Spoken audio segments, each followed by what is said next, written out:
Welcome to week 1 of the NFL preseason, where the rookies of today hope to become the stars of tomorrow. It's the Vikings and the Raiders, and it's coming up next.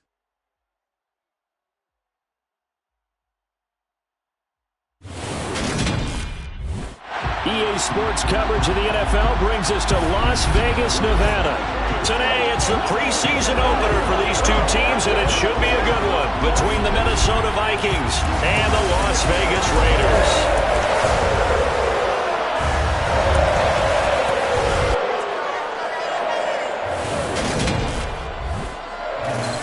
Along with Charles Davis, I'm Brandon Gaudin, and we finally made it, partner, through the winter, through the spring, now into the summer, and football finally back. And during that time off, we all cherish our vacation time, but admit it, you're the same as me. When you were working out, when you were doing things, you thought about football, didn't you? And you couldn't wait to be back up here again.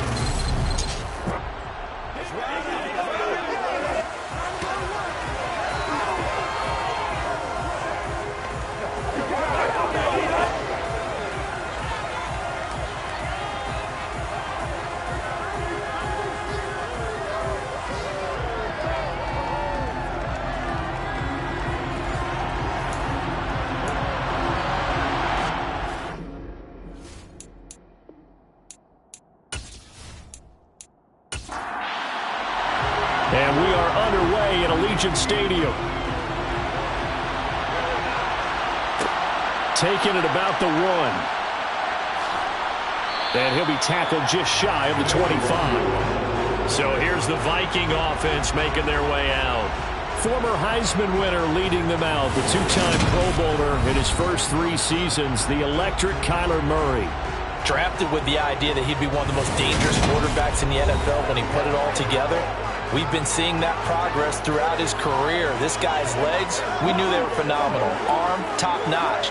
But now we're seeing his mind come into the game. Reed's defense is better and better each and every week, and is showing patience as a passer as well. Not as eager to exit the pocket, finding guys downfield for bigger plays. Complete. Smith has it. And he's taken down, but able to slip across the 35. Just like that, it's a gain of 12 and a first down on their first play. And what a nice example there of a tight end doing exactly what he needs to do. How about how he worked his way to the outside, made sure he secured the catch, and then anything after that, we count that as a bonus. And indeed, he gets enough for the first down. Murray now on first down. Throw left side on target to Thielen. And this winds up a pickup of 2, maybe 2.5 to about the 39. Now we get a stoppage because a member of the Raiders shaken up on that one. Boy, you hate to see this before the regular season even begins. We'll take a break and come back. More preseason action in a moment. 2nd and 8 coming up.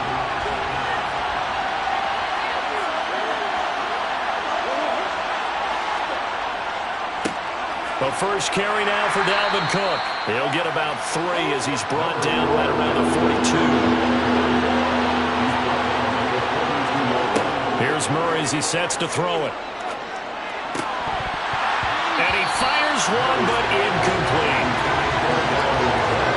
I'm quite sure that they envisioned a much better start to this game than the practice that week. That brings up 4th down, and they'll probably have to punt it away. The Vikings send out their punter. As the first drive of the game stalls out, he's on to punt. Abdullah to return. Now a hit and a loose football. So they've got the football, and they'll start right on the edge of the red zone at the 20-yard line. Was hoping to make a play there on the return with his speed. Instead, he makes a play for the other side. Yeah, and how many times have we heard coaches say, you know, sometimes it's not really about those X's and O's we drop. It's about those Jimmies and Joes. And when you have a punt returner, he's one of those Jimmies and Joes, one of the best athletes. He's unable to make the play that they were seeking, though. Our game not even 2 minutes old, but a quick red zone opportunity. 1st and 10 right at the 20. They run the counter with Cook. And this defense feeling the encouragement. They stop him at the line of scrimmage on the first play of the afternoon. On 2nd down, it's Cook again. And he takes it down to the 10-yard line. It's a 10-yard gain there to set him up first and goal. Usually we see runs like this as the defense breaks down later in the game, but this guy is setting the tone early, running through all types of tackles and put the defense back on its heels.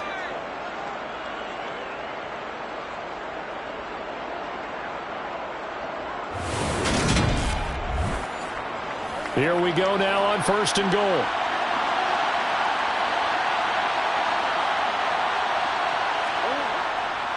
They'll run with Cook. And they go the wrong way on this one. Losing yardage back at the 12.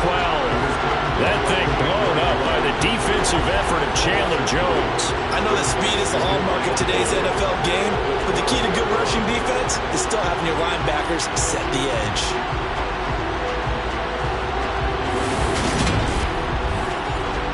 They'll try again on second and goal after going backwards to the 12.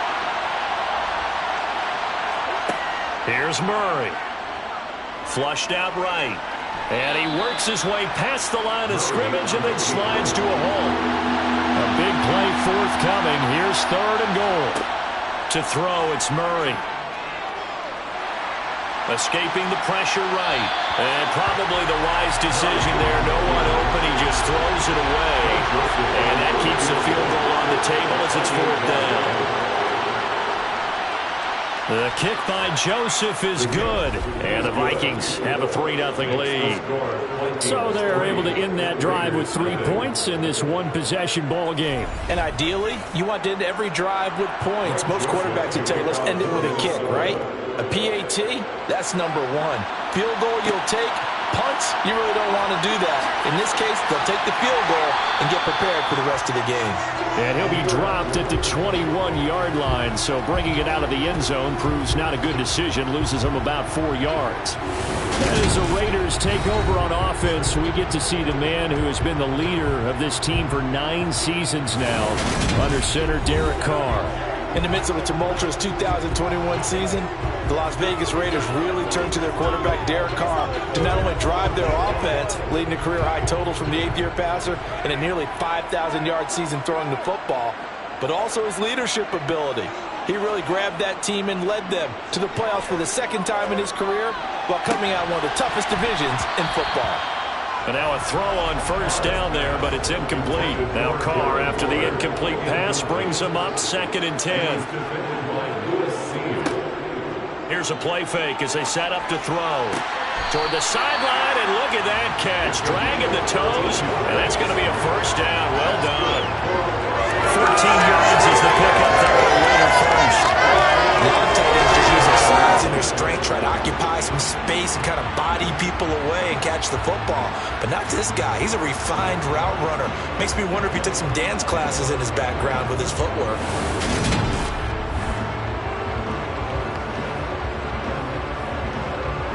Ball up to the 35 now as they come up on 1st and 10. First carry for Josh Jacobs. And he'll get this up to about the 40. Holding, offense. They're backed up here with a 1st and 20 now after the holding penalty. Carr with a play fake to Jacobs. Going up top. And that will be incomplete. Would have been a big hitter if they had connected. Instead, it's 2nd down. Throwing on 2nd and long. Carr. It's incomplete. Took a shot, couldn't connect.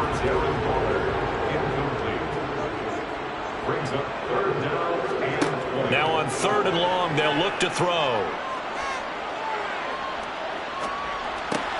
They swing that out wide to Jacobs.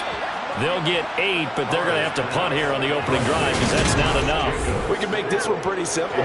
Walked up all of his progressions downfield, forced to get it to his running back. But how about the way they ran to the football and knocked him down to force a 4th down? On 4th down, A.J. Cole comes on to punt.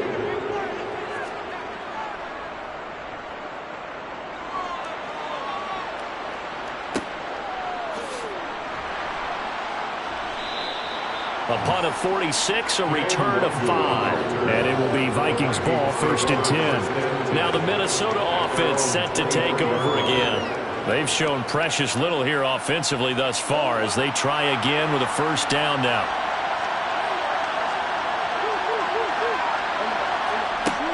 Here's Cook as they begin on the ground. And a short pickup to about the 27. It'll be 2nd down. Following the pickup of 4, here's 2nd and 6. Again, it's Cook. Gets around him. He'll get 15 and a Vikings 1st down. Well, they came into this game saying it was important that they set the tone and show that they can run the football. And I believe that they've done that here in the 1st quarter.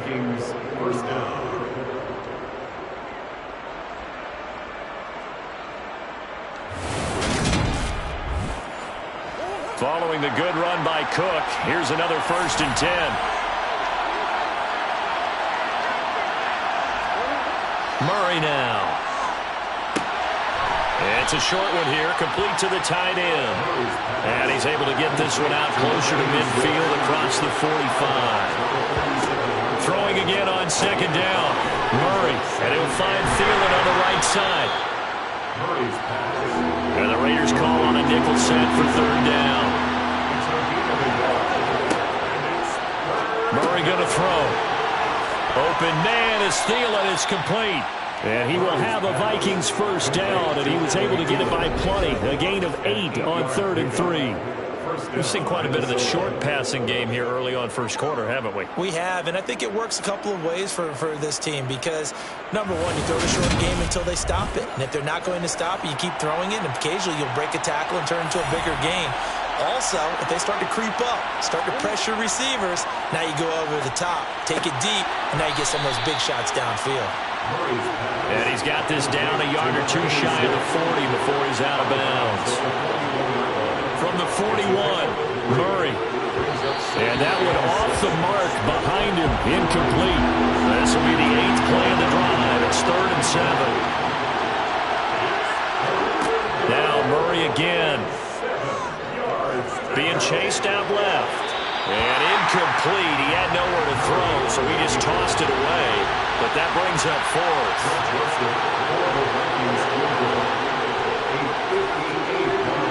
And he missed it. It's no good. And that will keep this a 3-point game.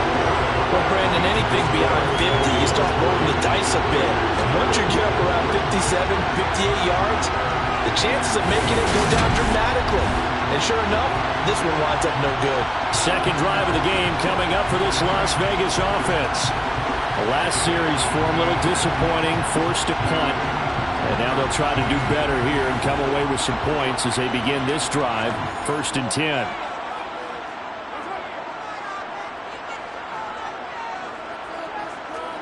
On play action, it's Carr.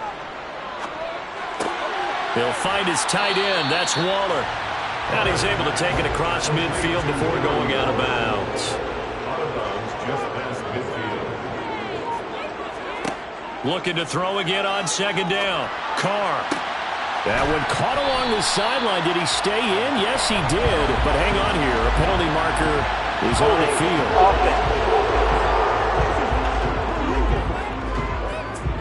Now they face a 2nd and long following the holding penalty. On play action. Now Carr. Looking deep for Adams. Well, this is taken in. It's complete. And they're going to get this down inside the 20. Well, partner, that's how you make a long drive suddenly not so long anymore. One big play, and they're already in field goal range with designs on getting more than that.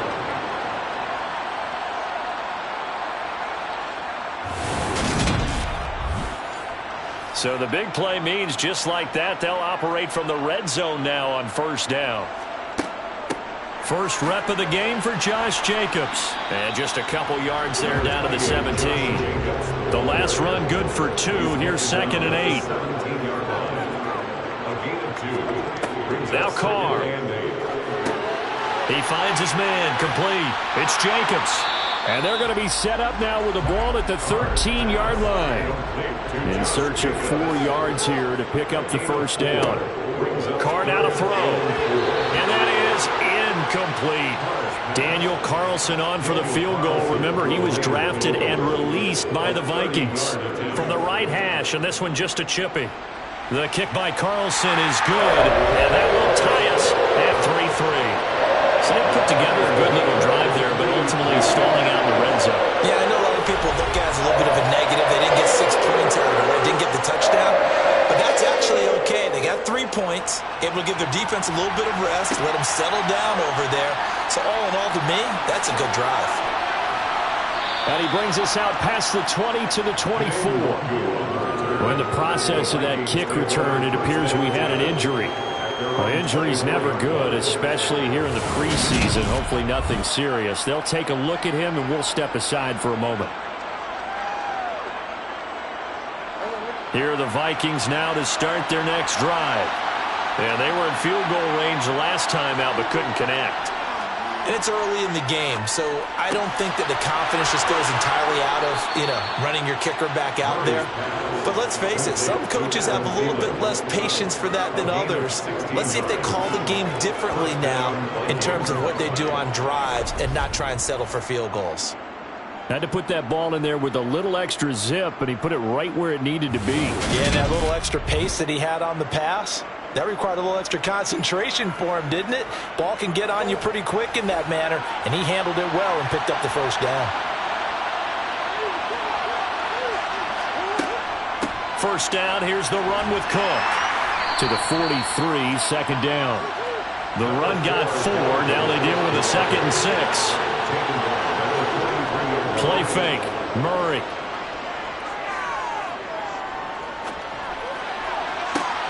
Catch is made here by Irv Smith Jr. And he's going to have another first down as the tackle comes at the Raiders' 30. A very solid gain of 27. You see 3 tight ends in combination, you have to think to yourself, this has got to be a run. And I know as a safety, when I saw that, I took an extra step or 2 towards the line of scrimmage. Instead, they threw the ball, and he found one of those tight ends for a very nice pickup. So here's a 1st and 10 now in Raider territory at the 30-yard line. Now Murray. He's got the hook up here to Deshaun Jackson. And he'll be taken down at about the 22-yard line. From the 22, Murray. And this one complete to Smith. And he'll be marked down right at the 15-yard line. That was a route run not just with dexterity, but with intelligence. Found the hole in the zone, made sure the quarterback saw him, and was able to make the sure catch and flip the down marker back to 1.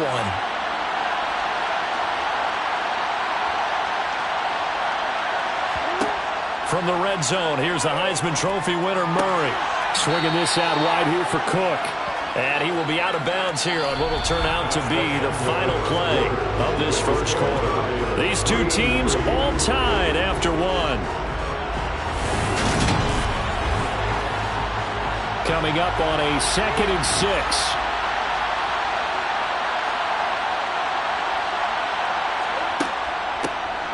They'll go Madison up the middle. And he will score. Touchdown, Vikings. Alexander Madison taking it in from 11 yards out. And the Vikings have moved out in front. A solid blocking up front from the guys on the offensive line allowed him to get in for the touchdown. Yeah, some might say that the guys on the offensive line were in concert. I used to have a coach who called it marrying up, meaning when you get on a guy, you just stay right there, and each guy has his own assignment. That allowed the runner to make the big move towards the end zone. Joseph connects on the extra point, and the lead is now 10-3. Now Joseph tees it up to kick off following the touchdown. Fielded just outside the goal line. And not much happening on the return as he'll get this to about the 23. Here's Las Vegas ready to take the field. And last time they got 3 points, but it was a chip shot field goal. And when you go to the sideline after a chip shot field goal, maybe the offense not too happy. It's a balancing act, isn't it? Because you're exactly right. They're none too pleased that they didn't punch it in for 6 points. But they also have to remember they did put points on the board. 3 points is 3 points. And in this league, you take points when you can get them. Not easily done. A first run for the backup, Abdullah. It's a 4-yard pickup there, and it leaves them with 3rd and 5.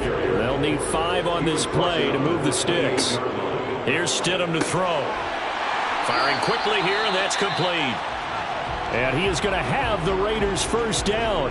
They needed 5 there on 3rd down. He winds up getting 7.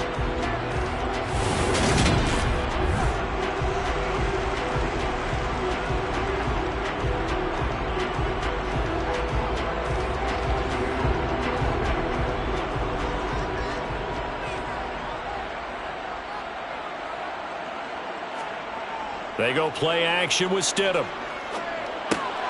A dump off for Abdullah. Just about every quarterback is trained to really look downfield first before you come back and make a nice, safe throw. And in this case, that's exactly what he did. Found his running back, let him create some space, and it turned out to be a nice play for the offense. And this won't be enough to pick up the first. A gain of 2, 3rd and 1. From the gun, it's Stidham. He gets it left side to Johnson. And he is going to have the Raiders first down as they're able to convert by plenty there on 3rd and 1. Got to say, I was a little surprised to see him, Charles, come out in the shotgun on 3rd and less than a yard. Yeah, but the way the NFL is nowadays, we hardly ever see anyone really run for it on short yardage. So they're going to throw the football more times than not. That was a nice, easy rhythm throw right there, and they pick up the first down. This offense finding its legs now. Here's another 1st and 10. On first down, Abdullah. And they'll get him down after a pickup of 8, 2nd and 2.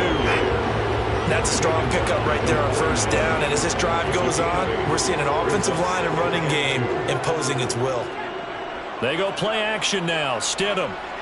He lets this one fly toward the back of the end zone. And this one incomplete. Oh, he couldn't hang on to it in the end zone. And that's one that'll haunt you. And now it brings up 3rd down. And this is going to be incomplete.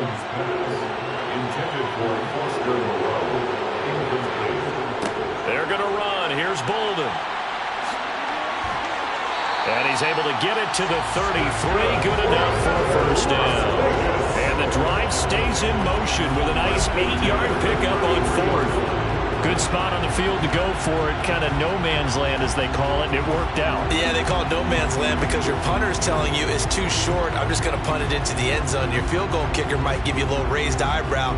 Might be too far for the field goal, so it gives you a great chance to go for it. Personally, if you have those tendencies to be aggressive as a head coach, you kind of like this spot because it gives you the decision to go ahead and go for it when you want to anyway. They'll run again. This time it's Abdullah. And he is met at the line of scrimmage, and he goes down right there. Officially nothing on that last run. They'll try again, 2nd and 10. Again, it's Abdullah. A pickup of about 3 yards as he's taken down at the 31. And this offense on 3rd down today, 2 for 5 to this point. This is 3rd and 7. Now it's Stidham. And it's incomplete. Took a shot, couldn't connect. Daniel Carlson on for the field goal. A 48-yard attempt. Carlson able to put this one through.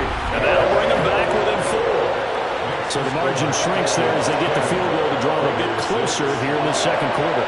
Yeah, nice snap, nice hold. They just want to keep this game close, so give them credit for finishing that one off with 3. This fielded right at the goal line. And tackled at the 21-yard line, so a net negative there of 4 yards. And out now come the Vikings. This drive here beginning probably with a pair of motivated groups. Remember, the offense scored a touchdown on their last time out. Looking to repeat that in Charles's defense. They were very frustrated after giving up 6 the last time on the field. And frankly, it's just a battle of wills in a lot of ways because you know they're both motivated. They both game plan for this drive, and they both have specific outcomes in mind. To me, it just comes down to who can execute better and which side can step up and assert its will over the other. On play action, Rosen. And this is incomplete. Back quite a ways here, facing 2nd and 19. To throw is Rosen. In trouble here, and down he goes. Back at the 8-yard line. Multiple players combined for their team's first sack of the game.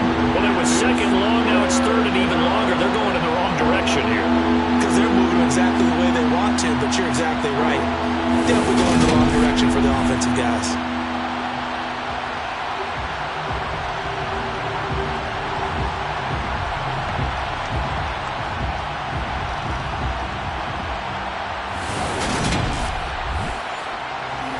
And some secondary help here for the defense in the nickel on 3rd and long.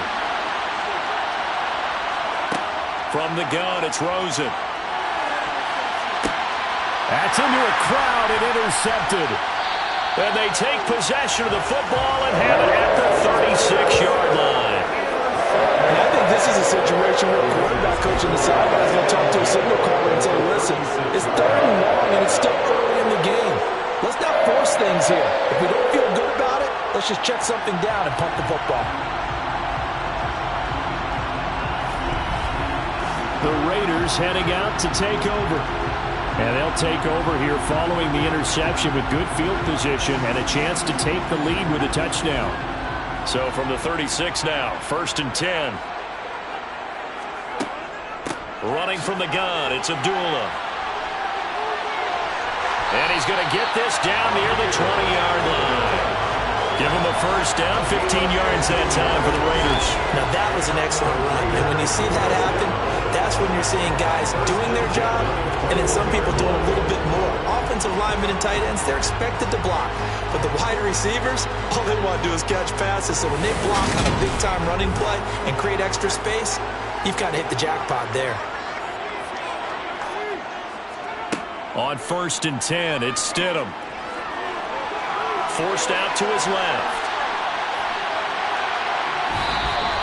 Opted to run for it. The decision a good one. Picking up the first, getting 14 yards on the scramble. Well, when you've got a quarterback like this dead to rights, you got to make sure to wrap up. Instead, though, he breaks free and off he goes. Yeah, and at the risk of sounding just a little bit trite, this is just a tackle that needs to be made. It's one thing when you've got a bruising 230-pound running back coming your way, but when it's a quarterback who's running for his life, your teammates will tell you, you've got to get him on the ground. Oh, how about this on 1st and goal? And the hole closes quickly here. He can fight only to about the 4. So they've been in the red zone 3 times, and it's yielded just 3 points. Can they find the end zone here on 2nd and goal? And he's going to get this back to the 3-yard line and no further. Now, they'd really like to make the short field pay off. We'll see if they can, but this is 3rd and goal. Got a man, it's Johnson, end zone for a Raider touchdown. The 3-yard touchdown pass as they have taken the lead. I wonder if he changed anything on his play sheet or they just executed better. Because they had 2 previous drives that ended in field goals. Before this one, they finally were able to put into the end zone. Well, whatever he did, speaking of the offensive coordinator, might be using that formula going forward. It worked there. It worked very well. He and his field general in pretty good sync right now. They're starting to move the ball well. On is the Raider kickoff unit now as they will send this one away. Fielded just outside the goal line. And his guys will get the football right at the 20-yard line. The Vikings offense now heading out to take over. As the offense comes out here, Charles, maybe perhaps a bit more of a focus on the run game for this drive after tossing an interception on the previous one? I think that's a good way to look at it and a good way to think about it, but maybe they get to it in a little bit different way because after you throw an interception, you want to make sure you keep your quarterback's confidence high. So maybe give him a couple easy throws that he can complete and then get to the running game and try and get things settled down. Yeah, and still in the first half here, a long way to go. And he'll be taken down, but not before they work it across midfield. Now it looks like we've got a Raider here, slow to get up. We'll take a break and get a report from Vegas after this.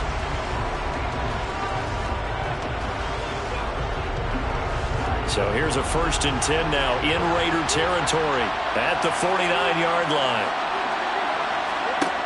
And now it's Rosen looking. And he fires one incomplete. After the incomplete pass, here now is 2nd and 10. Now Rosen looking to throw. It's a short one here, complete to his tight end. And he'll be brought down just shy of the 40. Now Rosen looking at a 3rd and 2. And the throw there going to be incomplete. The Vikings send out their punter as he'll punt it away for the 2nd time. And a fake here. Direct snap to the up man. And the gamble pays off. They get the first. Well, on that punt, we've got a man shaken up. Well, you hate to see this before the regular season even begins. We'll take a break and come back. More preseason action in a moment. So here's a 1st and 10 at the 38.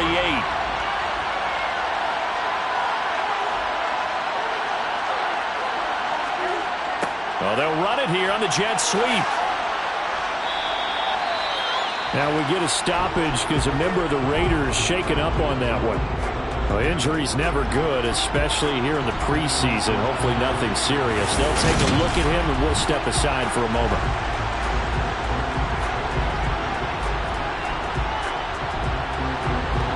Five yards remain on 2nd down.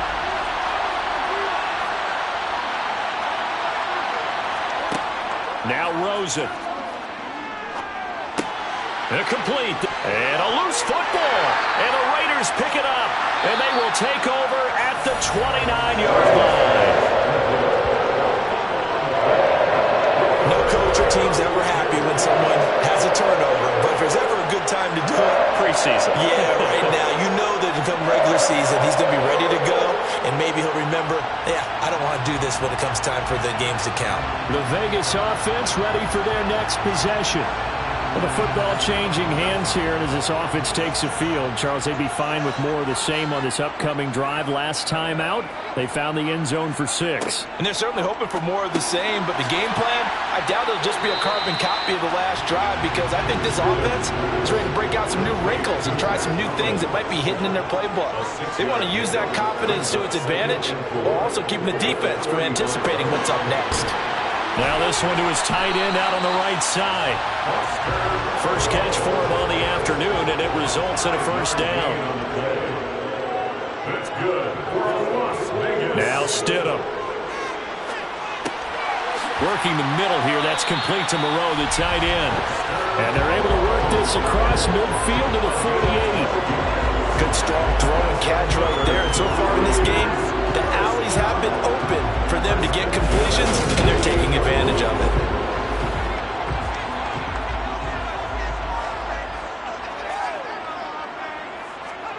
Throwing again here, Stidham.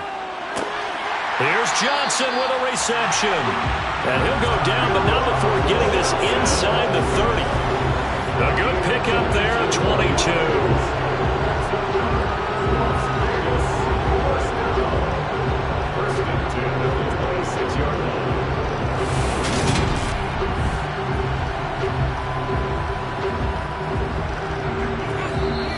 2 minutes remaining in this first half of football. Coming up at halftime, I'll go from one personality, that's you, Charles Davis, to another one in Orlando, the coach. He'll have stats and scores from around the NFL. You and Jonathan Coachman both larger than life. No doubt about it. But you're stuck with me in this booth, yes, and he's miles away and smiling. And happy. Stidham. And he's going to have to eat this one as down he goes. 7th play of the drive upcoming here on 3rd and 6. Stidham. This is screen to Abdullah. And they're going to get this down inside the 15. The Raiders going to use one of their timeouts as they get the stoppage with a little over 50 seconds to go in the first half. Here's a 1st and 10 at the 14-yard line. From the red zone now, they'll look to throw. And he can't get rid of it. He's taken down. Now another timeout called for by the offense as the clock stops here with 46 seconds remaining in the first half. So after a rare misstep on this drive, they'll try to make amends on 2nd and 15. Out of the gun, Stidham. He completes it to Abdullah. And he's able to work it here to the 8-yard line. Stidham from the shotgun. Looking middle, and that's complete. And the Raiders are going to have 1st and goal as they try to finish off this drive with 6 points.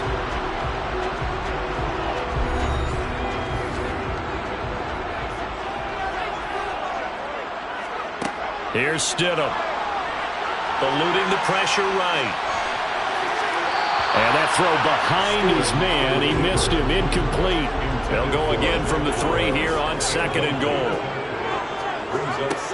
To throw is Stidham. And this is caught. Touchdown, Raiders. 1st in a row in the final seconds of the first half. And the Raiders will extend their lead here just before halftime. And this drive, Charles, very well timed as they score with very little time remaining in this first half. And I'm reminded that they get the second half kickoff as well, so they can break this one wide open before the other guys have a chance to possess the football. Extra point by Carlson, up and good. And his guys will take a 10-point lead. So 6 seconds, all that remains of this first half as the kick is away. Taken at the goal line. And up to about the 26-yard line, just across the 25. The final second ticks by, and that's going to do it for the first half of play. So we have reached halftime in our first preseason matchup of the year. As we send you to our EA studios in Orlando, here's Jonathan Coachman with our EA Sports Halftime Report. Okay, Brandon, thank you very much. Back to you guys in just a minute as we've started the countdown to opening night. Remember, the preseason has shrunk from 4 games down to 3. So just 2 more weeks of preseason action follow this, and then we get it all started on the first Thursday after Labor Day. Meanwhile, for the Raiders, they were even better throwing the football. Lots of open receivers to choose from, and you can bet that'll continue to be a focus in the second half. All right, Coach, thank you, and we welcome everyone back for quarter number 3. This taken in at the goal line. And some good special teams coverage as they bring him down just outside of the 15. The Raider offense ready to go here to start the third quarter. And they've got the lead. CD, what do you think the message was at halftime? I don't think the message was too drastic, I think, at the half, or that they need to change things too much. I do think the offensive line could play a little bit better, and I think they'll try and help them out more. They'll probably keep a tight end in a few more times and maybe add a running back to the formation and pick up those pass rushers because they probably allowed a few too many sacks for comfort in the first half. The second down run for Abdullah. And here's another tackle made at the line, so they're converging well on the football now. Stidham, third down from the gun. And that will be incomplete. Here's A.J. Cole now, standing just outside his own goal line.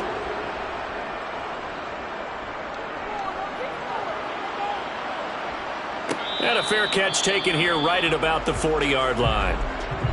Good starting field position for the Vikings as they have it 1st and 10 at the 41-yard line. They'll start on the ground with Madison. And the play goes nowhere. Losing yardage back near the 40 at the 39. 2 yards the loss, 2nd and 12. Well, we saw a lot of negative plays that resulted in plenty of lost yardage in the first half. And that trend is continuing here.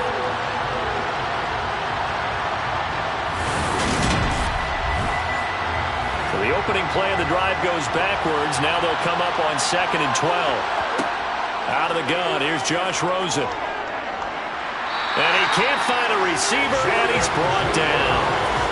Jordan Jenkins buries him for a loss of 11 from his outside linebacker spot.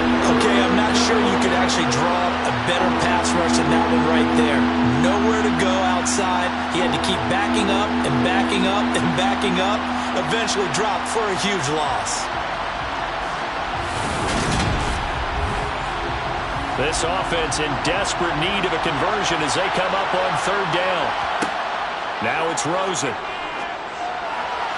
And that is incomplete.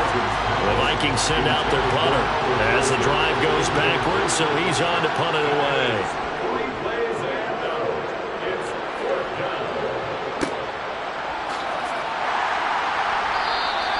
It'll be 37 yards there on the punt. And it'll be Raiders football, 1st and 10. Here's Las Vegas ready to take the field. And our game's hit a little bit of a lull here, a little bit of a snag. Punts on back-to-back drives. And old-school coaches don't necessarily mind that. Didn't turn it over, right? Didn't create a big play for the other team. Right now what you're looking for is can you gain an advantage in field position? And that's what both teams are seeking right now. Yeah, they'll be seeking to gain that advantage here on this drive. Officially, it's a 1-yard loss. That's going to bring up 2nd and 11. That's the danger, Charles, of running plays like this for your wide receiver. They can hit big or they can be duds. Yeah, you're exactly right about that, because if they're forced to try and go around defenders behind the line of scrimmage, sometimes you can give yardage in order to gain it. But in this case, they gave yardage and didn't get it back. Stidham's throw complete to Hollins. And he gets this up across the 35 before he's out of bounds. It'll go as a gain of 4. 3rd and 7 now.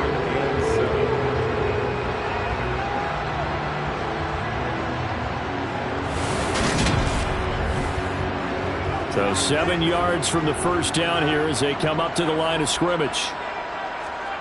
Here's Stidham to throw. He's going to go for a big play downfield. And this one is incomplete.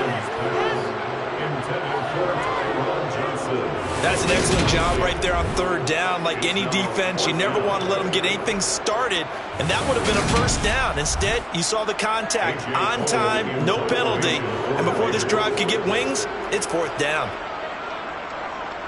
And on 4th down, on is the punt team sending this one away. Now Osborne to return it. And a 7-yard return following a punt of 45 yards. And the Vikings will take over here, 1st and 10. Now this offense back out and set to go for their next drive. Charles, a very uninspired effort the last time we saw them out there was a quick 3 and out, then they punted the football. Yeah, and you never want to get stopped so soundly during a series, but what would be even worse now is letting it happen again right here. They've got to get going. Now the first play of the drive there is incomplete. An incomplete pass on 1st down. That leads to a 2nd and 10. Here's Rosen to throw. And that's complete to K.J. Osborne. And he gets this one just shy of the 40, down at the 39. Give him 18 there and give the Vikings a 1st down. Nothing flashy there, the slant to the slot. Oh, and the frustration for the defensive guys, because it's a quick play, and you know it's going to be a bang-bang play in terms of the throw and the catch, and then he's able to absorb the contact and complete it. So from the 39 now, they'll come up on a 1st and 10. Rosen will throw. Caught by Wilson. This will be stopped about 2 yards shy of the marker. 8-yard gain, 2nd and 2.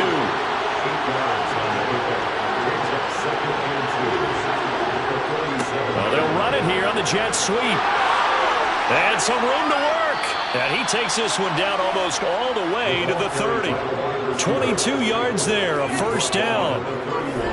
An excellent run there coming from out wide. And we used to consider these jet sweeps to be gadget plays or something a little bit unusual, right?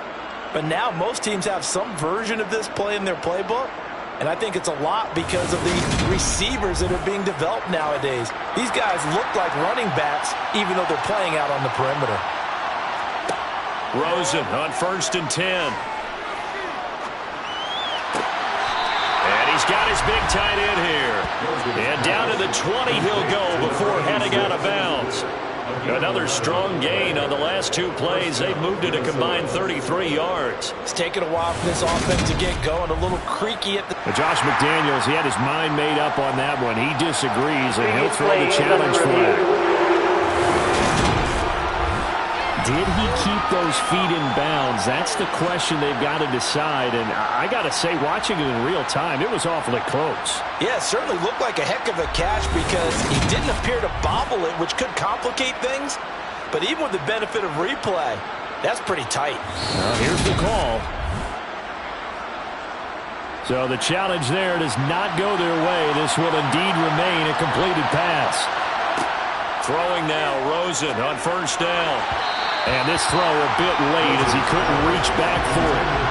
After the incompletion, here's 2nd and 10 from the 20. Now a give to Madison.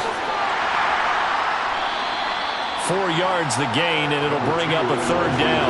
They are in need of 6 yards here if they hope to move the chains. On play action, Rosen. Hard throw, incomplete. Now Greg Joseph for the field goal try. From the right hash, this from 33. Joseph's got it. And that will tighten this one up a bit. Now a 1-score game at 20-13. So 3 points, maybe not a grand prize at this stage, but it does get them back within 1 score. It certainly does because now they stay within shouting distance. So that means everyone on your sideline stays engaged in this game. They know they still have a shot. Now Bolden on the return. And good coverage there on special teams as they'll get him down shy of the 20. The Raiders offense now making their way back out onto the field. Obviously not the intended goal last drive. They had to punt the football, but still they've got the lead here and now a chance to add on to that lead if they can get points on this drive. 1st and 10 upcoming. They start the drive with Abdullah. And he'll be taken down at the 20 after a gain of just 1. Here's 2nd and 9, just a yard on that last run. They go with Abdullah again. And he is going to lose yardage here. Backed up here, tough spot, needing 11 yards to pick up the 1st. Now it's Stidham. And he slides and covers up at the end as he's going to be able to pick up decent yardage. Here's A.J. Cole now as he'll punt it away for the 4th time today. Fair catch signaled for and taken just shy of the 30-yard line. A 41-yard punt there with no return. And out will come the offense as they take over.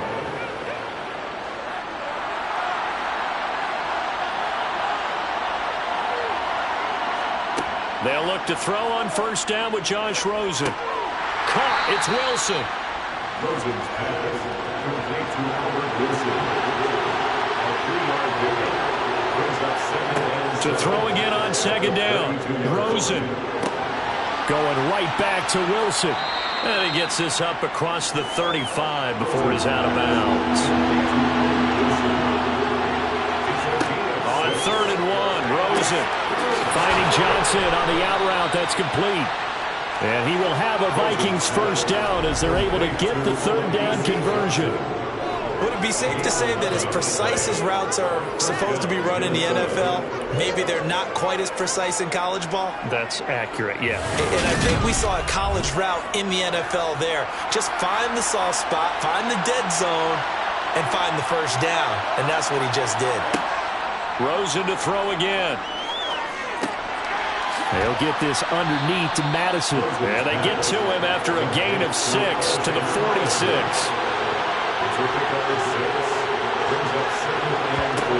Throwing again on 2nd down. Rosen. Into a sea of defenders had intercepted.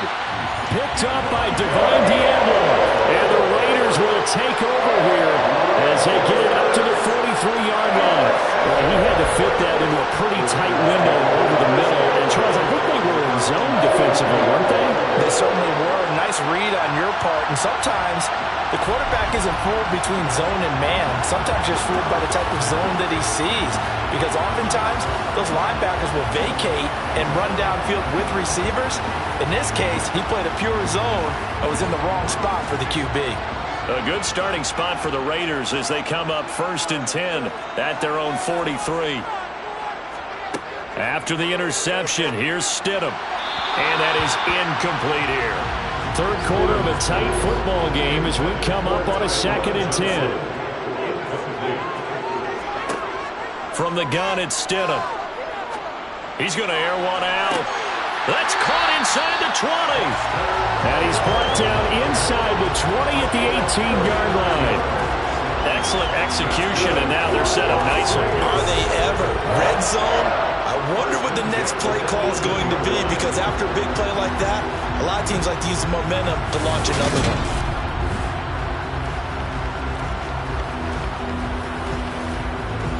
So from inside the 20, here's 1st and 10 at the 18. From the red zone now, they'll look to throw. Working the middle here, that's complete to Moreau, the tight end. 2 yards left on 2nd down from the 9. It's a gain of 8. Brings up 2nd and 2. Stidham. And this will be incomplete.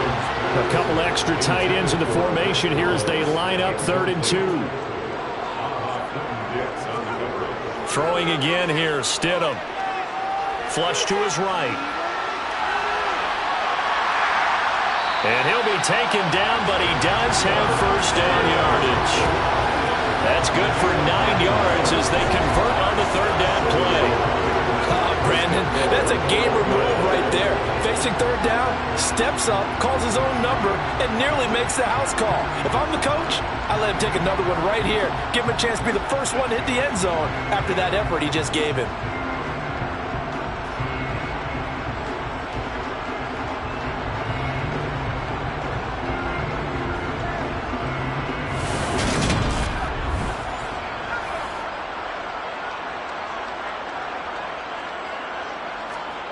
They go play action now. Stidham under pressure now, and he's going to go down. Sacked back around the 8. DJ Wadham got off his spot quickly and got to the quarterback. Well, surprise, surprise. 1st and goal at the 1. No quarterback sneak. No running play. They decided to throw for it, but the pressure got to him quickly and put the quarterback down.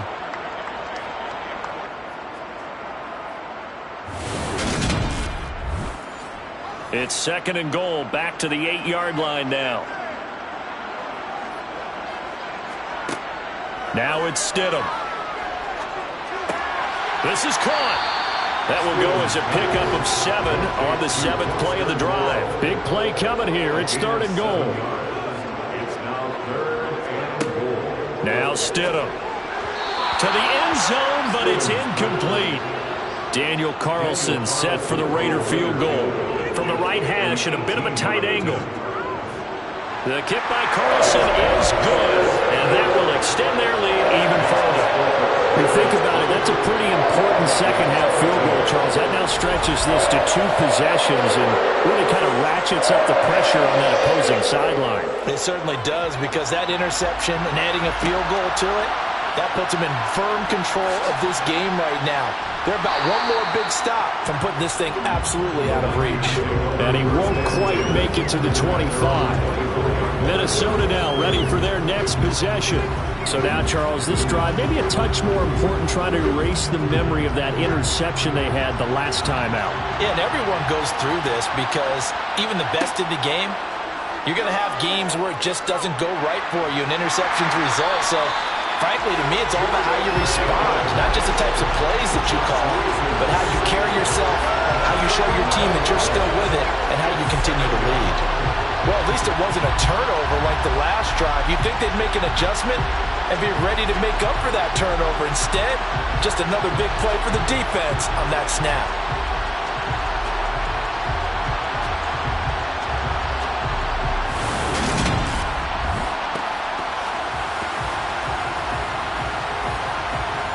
Well, they're in some hot water now after that sack. It's 2nd and 21. To throw is Rosen. This is Alexander Madison out of the backfield with it.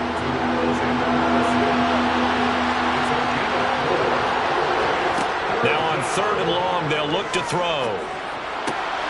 This goes out wide from Madison. And a good tackle there right around the 30. Stops him short of the first down. So it's a quarter that saw these two teams trade field goals here as we've reached the end of 3 quarters of play. And that'll do it for the end of the third quarter. You're watching preseason football on EA Sports. On fourth down, the punt team is on as this is sent away. And taken right on the 30. So possession goes over here on the punt. And the Raiders will take over now 1st and 10. And now this offense comes back out onto the field. Now there are 2 scores on the plus side. Still time here in this fourth quarter, but maybe you start thinking about playing keep away? Yeah, I think here's the situation. You're not thinking touchdowns anymore. You're just thinking first downs. To keep up with your theme there playing keep away, first downs, they can't touch the ball. 15 yards is the pickup there, and the drive starting very nicely. First down. Partner, I like that they're staying aggressive on offense because, to me, this drive is what is known as a put-away drive. You score here, that might put this one to bed. I like the fact that they're playing with confidence and not playing with fear. Stidham sets to throw on first. And this one caught along the sideline, but they say already out of bounds.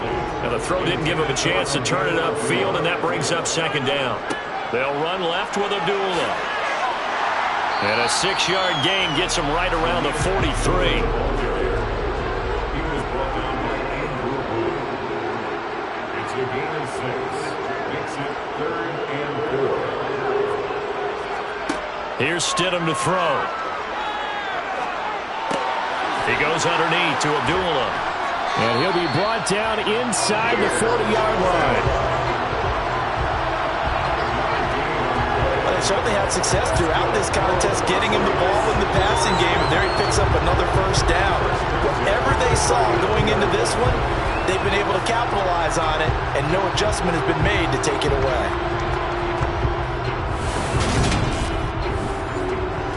So from the 39 now, they'll come up on a 1st and 10. Play action. It's Stidham.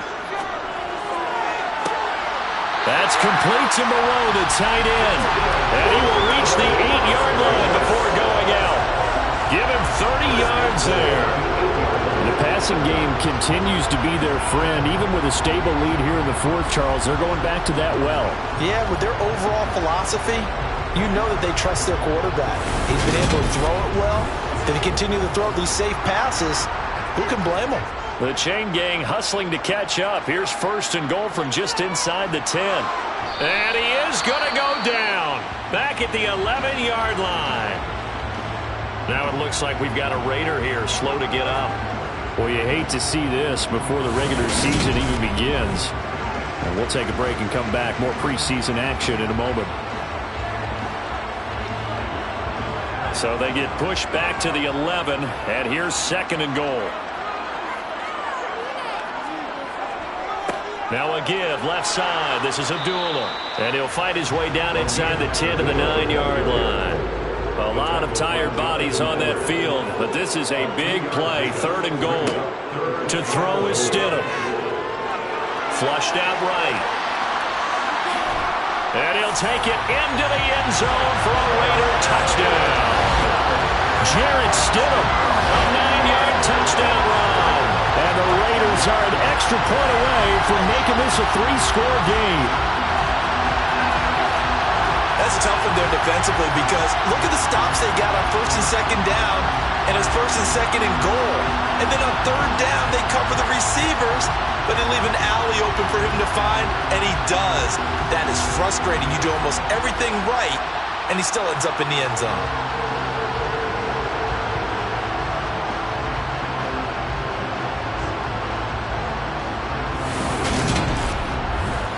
Carlson on for the PAT.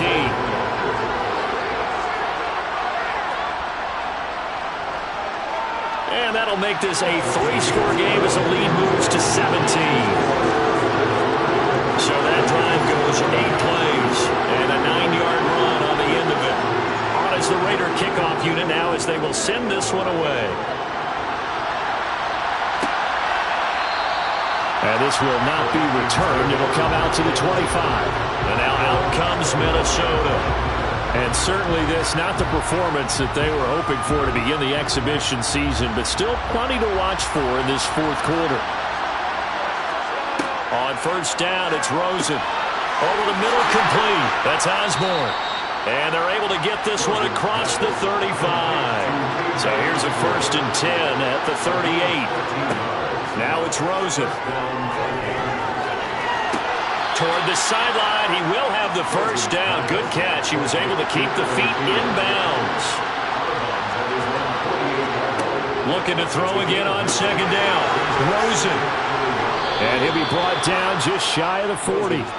Well, I can put my defensive cap on right now, and I know they're saying don't give up any big plays now. They've controlled this game throughout, and all they want to do is see it through to the end.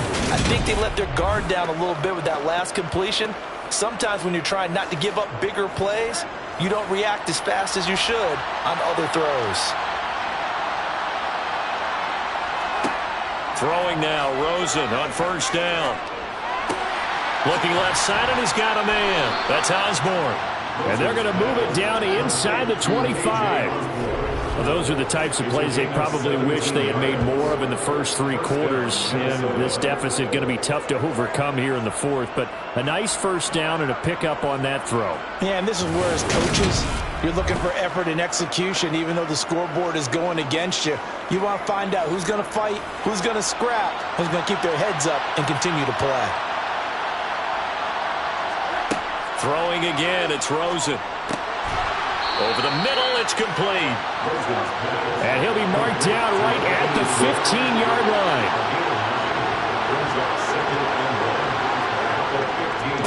On 2nd down, this is Madison. And here he'll get it down to the 7. 1st and goal, and they got to be thinking a chance to get right back into this football game. Well, they'll run it here on the jet sweep. And nothing doing. He's immediately taken down at the line of scrimmage. Nothing on first down, so the ball remains at the 8-yard line, 2nd and goal. On the handoff, it's Madison, and he's able to get it down to the 2-yard line. This likely a must-have, 3rd and goal. From the gun, it's Rosen. He's got his man. It's taken in for a Viking touchdown. Johnny Munn. A 2-yard touchdown grab. And the Vikings have got it back to a 2-score game here in the fourth. Joseph connects on the extra point. And the lead is trimmed down to 10. A good drive that time as they go 9 plays in all. And it's polished off by a Viking score. This fielded right at the goal line. And they will wrangle him down a couple yards shy of the 30. The Raiders offense ready to go. If they can score here, they have a chance to make this a 3-possession game and all but put things to bed.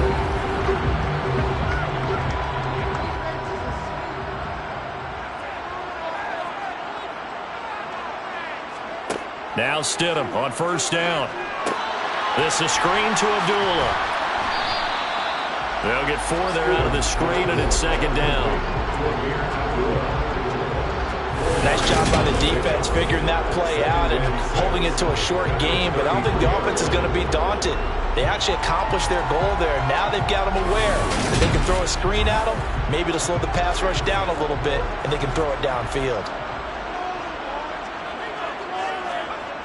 Stidham. And that falls to the ground, incomplete. A nice job of bodying him up defensively. And now it brings up 3rd down.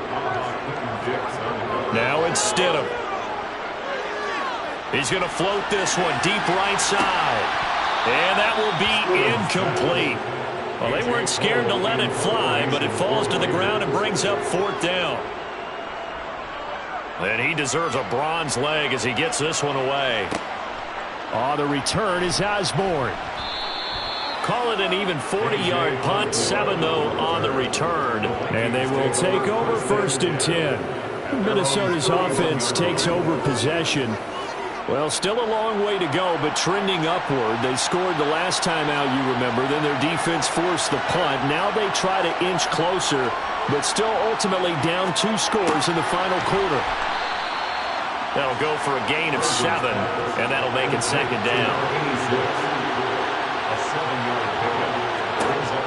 Now Rosen. It's a short one here, complete to the tight end. 9 yards to pick up there, and it's a first down. This possession means so much for them. They've got to focus on this drive and find a way to make this a one-possession game. Yes. Got to get a score. Yeah, so good with a field goal. Don't necessarily need a touchdown. Now Rosen on first down. And that'll be incomplete. So after the incompletion on first, now 2nd and 10. They want to go to the air again with Rosen. Throw caught there by Osborne. And he's going to have another first down as the tackle comes at the Raiders' 42. It's a gain of 11 as the Vikings pick up the first. But correct me if I'm wrong, you're down 2 scores. I don't think you need to rush just yet, but you can't take your time either. Yeah, even if you don't want to commit to full 2-minute offense, you have to up the tempo, up the urgency. Maybe you're starting to call 2 plays in a huddle each time you snap the ball. Here's Madison running on first down. And very little there. He might have gotten a yard. Yeah, I think he got a yard to the 41.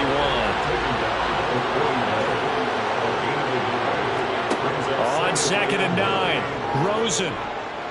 He's going to let this go. Back of the end zone.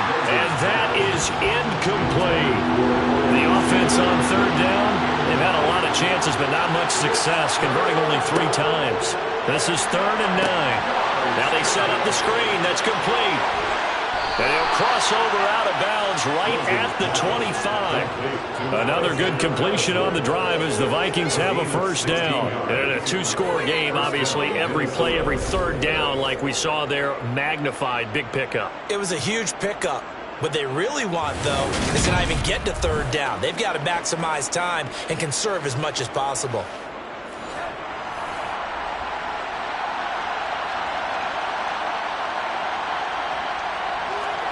They'll look to throw on first down with Josh Rosen. Johnson's got it complete. And he'll be marked down right at the 20-yard line. Now we get a stoppage because a member of the Raiders shaken up on that one. Well, injury's never good, especially here in the preseason. Hopefully nothing serious. They'll take a look at him, and we'll step aside for a moment.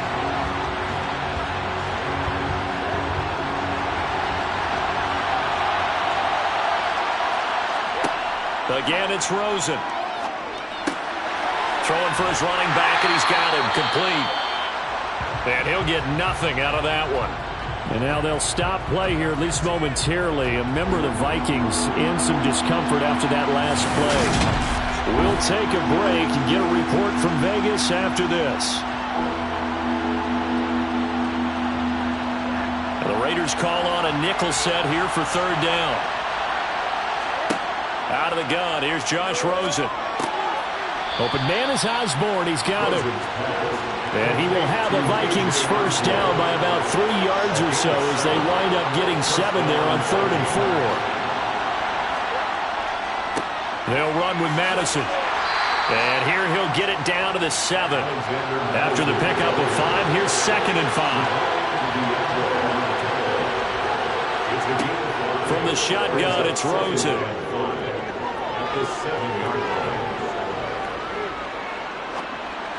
On the throw, led him too much that time. It's incomplete. Down under 2 minutes to go in this football game. So the Vikings in possession of the football as we get you reset. They face a 3rd down now as they try to find a late score. And this is caught now for a late touchdown. So hold everything here. This one's not over yet. I'm not sure win-win is the proper term here, but it certainly felt like it. They got the touchdown they needed. But if I'm on the defensive side of the ball, okay, you got the touchdown, but it sure took you a long time. Yeah, because offensively there, you're probably hoping for a 1 to 5 play drive. That would ate up a little more time than they were hoping. You're exactly right, and if you have that 1 to 5 play drive, you actually build up momentum and even more hope. When they had to slog their way downfield, they got the touchdown, but it's almost like Yeah, you know. Doesn't feel right. Exactly. And no alley to be found. The coverage was solid, and he's dropped at the 18. Las Vegas' offense back out there ready to go. And this game not quite over yet. And we'll likely see him take all 3 timeouts defensively, so they can't just kneel this one out. They're going to have to try to run a few plays. You're exactly right. They've got to get a first down and make them use up all their timeouts in order to feel like they have this one in hand. The Vikings going to signal for the first of their timeouts as they'll talk things over prior to this upcoming second down play. Now remember, no overtime here in preseason. This offense hoping that's a moot issue as they try to finish this one off. And he'll get to the 29-yard line, brought down there. Now a second timeout called for by the defense. And they'll be disappointed to have to burn one there after giving up the first down.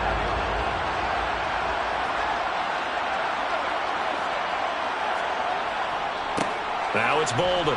And he'll manage to pick up about 4 at second down. Now the defense will burn their third and final timeout as they'll get it with just over 90 seconds to go in the ball game.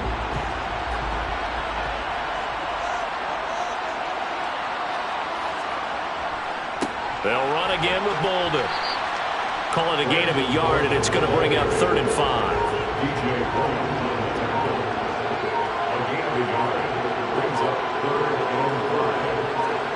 Throwing now is Stidham. And it's going to be incomplete. He was able to catch it there on the right sideline, but out of bounds, says the line judge. And it's going to bring up 4th down. So they're forced to punt on 4th as this one's away. It's a 43-yard punt, a return of 5. And it will be 1st and 10 as they take over. So Josh Rosen in the offense. Down by a field goal. A little under 40 seconds to go. You can't say the preseason isn't interesting. This has been great as they come up 1st and 10. Throwing now is Rosen. And he slings one that's incomplete. Johnson was the intended receiver, but it'll be 2nd down. It's now 2nd and 10.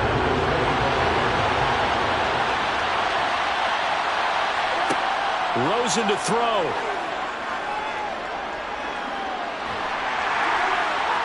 And seeing nowhere to throw, he chucks this one away from home. Incomplete. Now it's 3rd down. Here's Rosen. Connecting with Johnson. And he is going to be brought down. And now making matters more dire, this is going to be 4th down. Here we go. It's Rosen on 4th down. And this is caught, but they say out of bounds. That would have been a 1st down, but he couldn't stay in, and as a result, they're going to have to give up the football. So 1st and 10 now from the 30. This should be the final piece to the puzzle as Stidham goes down to a knee. What a ball game this was. What an atmosphere this was. And the home team getting the late touchdown, getting the victory, and now everybody in this building can file away with smiles on their faces. And what do real estate people tell us all the time? It's location, location, location. So being at home, that can be a big deal because remember, they were down to their final chance to retake the lead. That home field advantage, I think it helped fuel all of what happened for them down the stretch. A huge win.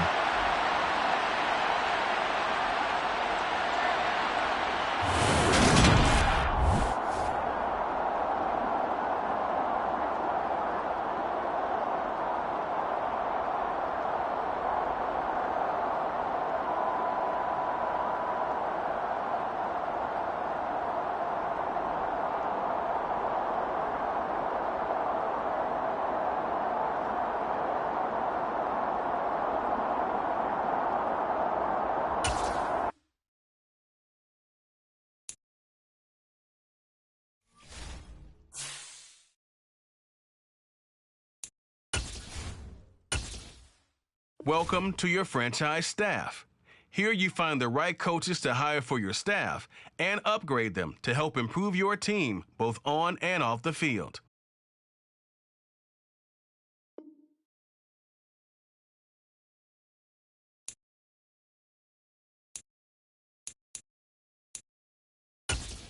Staff points can be used across all of your staff characters.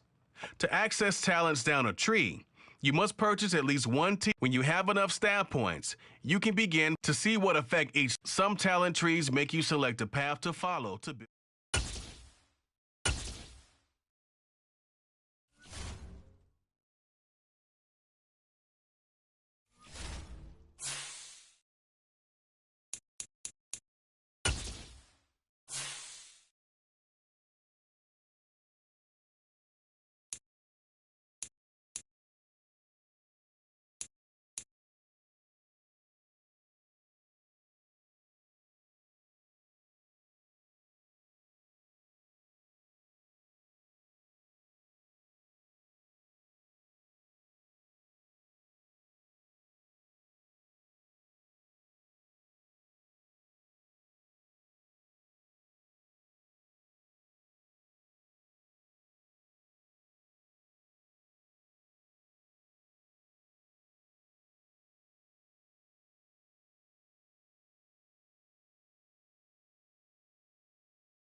It's week 2 of the NFL preseason, where depth charts and playbooks will be put to the test.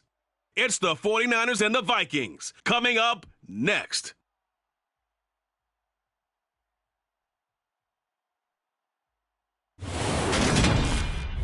Spread between 4th and 6th Streets in downtown Minneapolis. We welcome you inside spacious U.S. Bank Stadium. Tonight, it's a preseason matchup between the San Francisco 49ers and the Minnesota Vikings.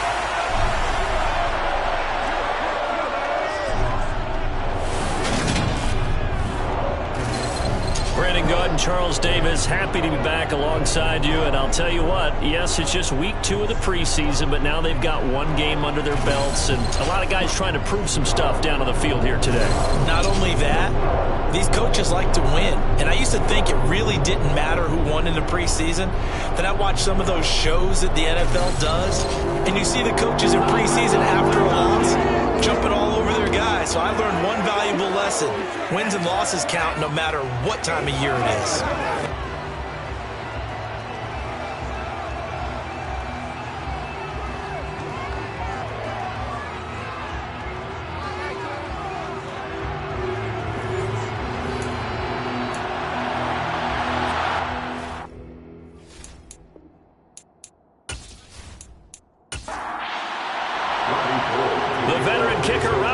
Set to get us started, and we are underway from downtown Minneapolis.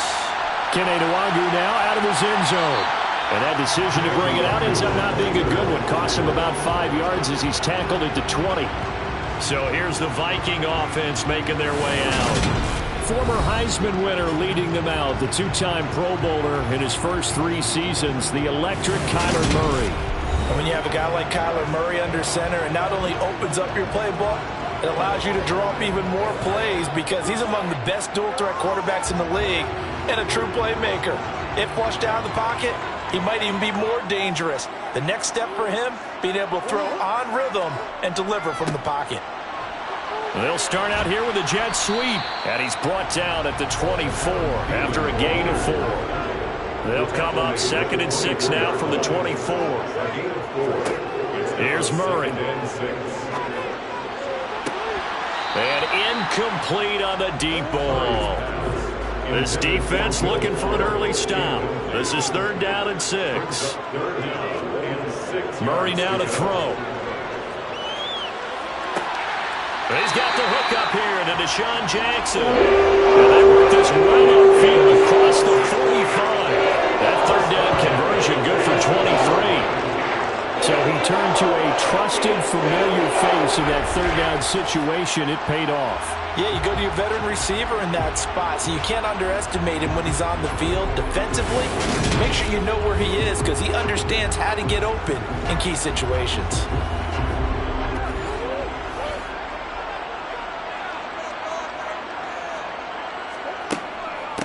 Now the first carry for Dalvin Cook.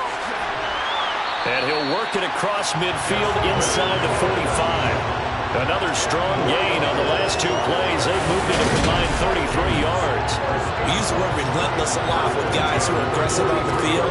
In this case, it really fits, doesn't it? How about his ability to break tackles and his feet never stop moving?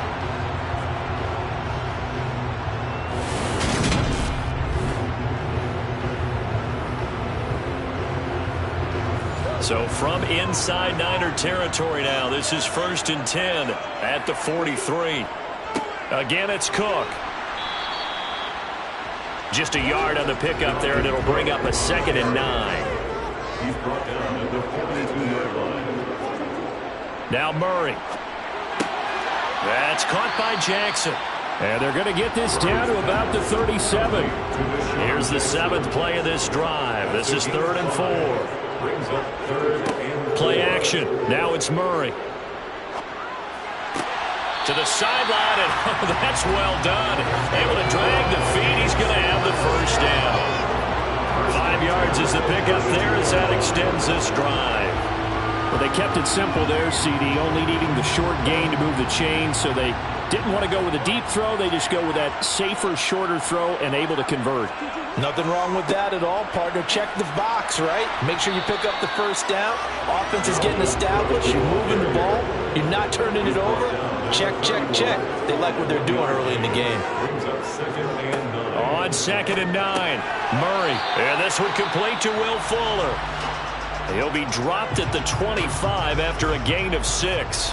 Now whistles and a timeout. Looks like we've got a Vikings slow to get up. Boy, you hate to see this before the regular season even begins. We'll take a break and come back. More preseason action in a moment. So play number 10 now coming. It's been a long opening drive, but this is 3rd down. To throw is Murray. That's complete to the receiver, Thielen. So nothing doing there. And that'll bring up 4th down. And he's already got 2 catches on the opening drive. They know he's going to be a handful. And sometimes you game plan for that offensively. You want to make sure that guy touches the ball. And sometimes it just happens naturally. And then you change your game plan. When he has the hot hand, you keep going back to him because he's running routes with confidence as the game goes on.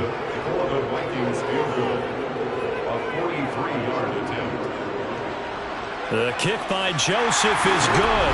And the Vikings have a 3-0 lead. Well, they started the drive backed up pretty deep, but a nice effort to overcome the field position, get into field goal range on the game's opening possession. And Brandon, I think from where they started, the initial thought was, can we get 1 or 2 first downs and help out our defense after we pump the ball away with field position? But as that drive went on, I think their sights got set a little bit higher. They were thinking touchdown, ended up settling in between and coming away with a field goal. Now here is Trey Lance leading this 49er offense onto the field. Some very big expectations for the second-year signal caller. San Francisco opted not to throw Trey Lance into the fire right away, bringing him along slowly last season. He still drew 2 starts, though, and showed flashes of his huge dual-threat potential in both. Almost 100 yards on the ground in a tough one against Arizona, and 280 total yards in a win over Houston. No bringing him along slowly in year 2. The keys to the car are officially his. And he'll be taken down just shy of midfield.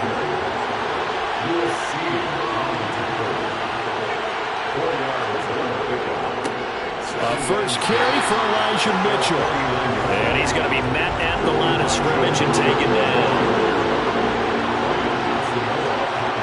Throwing his Lance on 3rd down.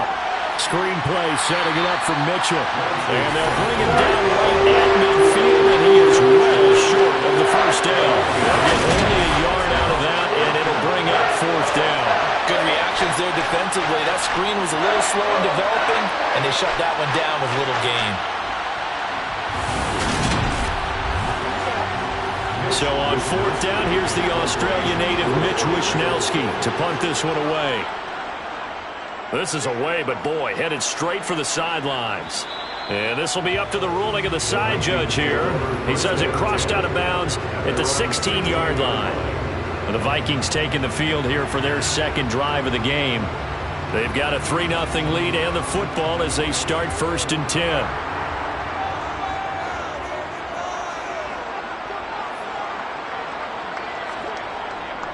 Here's Cook as they begin on the ground. And he's got some space here. He's got this almost to the 40 before going out. 23 yards on the pickup there and a first. Well, that is a running back who was not about to go down easily. He fought his way through the contact until the seas opened up for him. Yeah, and this could be a sign of what this defense is in for because, you know, all week long the coaches were preaching to the defense, you've got to be able to wrap up against a back like him or he can make you pay. Technique, technique, technique. And you can see the distance traveled there after the initial contact on the next-gen stats. They run again on 1st down. Cook. And he maneuvers up the middle for 3, and it's 2nd down. 3 yards on that last carry. Here's 2nd and 7. On play action, it's Murray. And down he goes. The 49ers get there. That is Nick Bosa from out on the edge who worked his way in for the sack. And this is what you've got to do against a quarterback like him. You've got to keep him in the pocket and not let him get to the perimeter because once he gets outside, that's where he can really hurt you.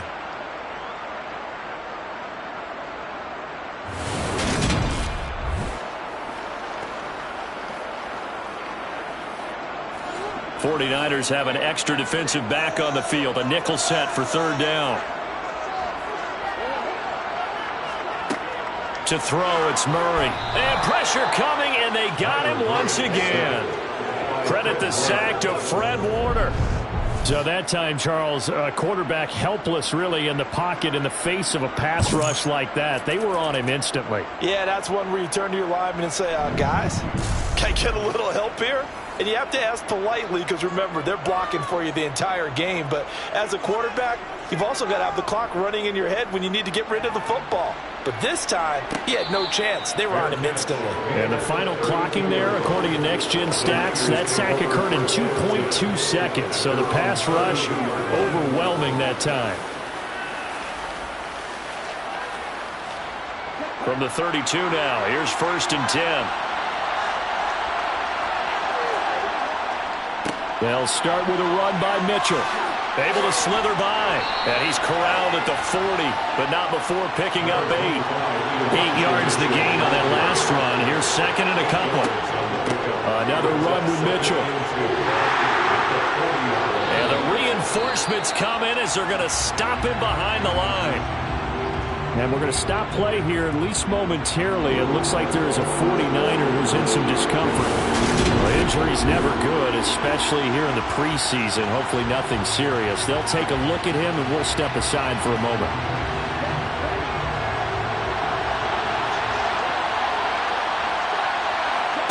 Lance going to throw. That's Samuel, caught left side. And he'll take this to the other side of midfield before going out of bounds.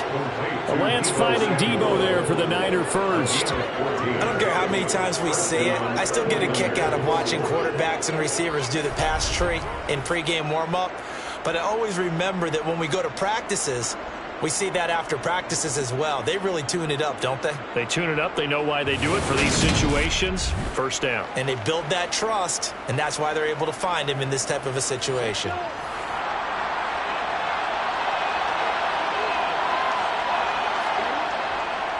First down, here's Mitchell. And he'll be taken down right around the 41-yard line. So they'll come up after the gain of 7 on a 2nd and 3. Here's the option, running right. A gain of 8 on the keeper and a 1st down. He's taken down at the 33-yard line. So that was all you're looking for on a play like that. Get the 1st down and keep the drive moving. Yeah, it just looked to me like he just said to himself, I've got this. I'll take it. I'll pick it up, and let's keep moving. Get the 1st down, get a new set, and let's start over.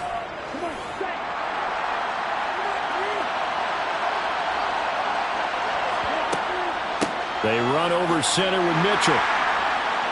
And nothing much materializing there on the 1st down run. He'll get a couple, and that's it.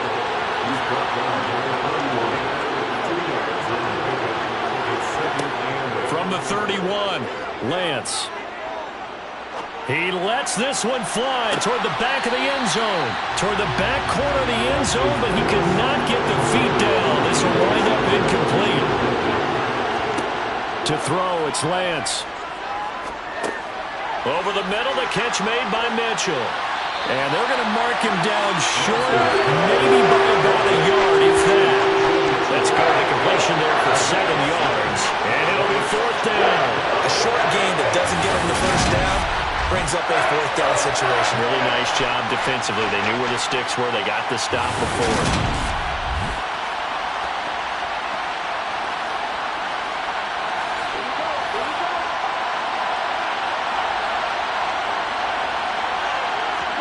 Lance and company going on 4th down. And able to haul it in is Kittle.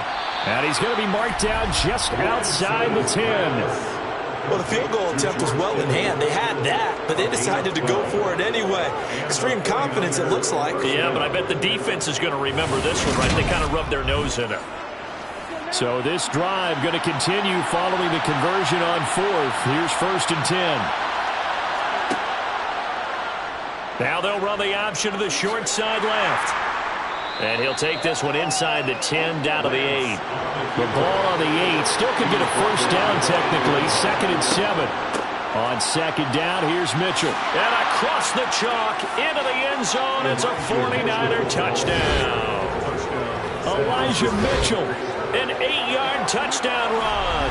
And the 49ers have answered that early field goal to take a first-quarter lead.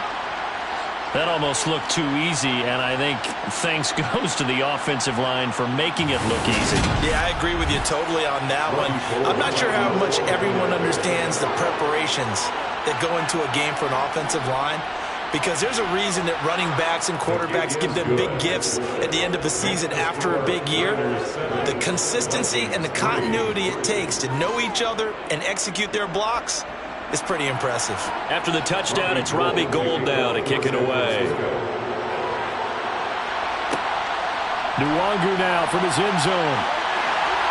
And a nice job there on special teams to limit him to inside the 15 as he's dropped at the 14.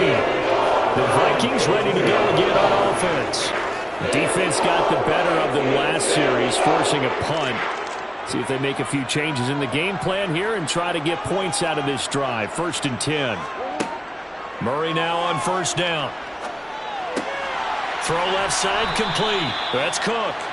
And he'll lose yardage on this one back to the 13.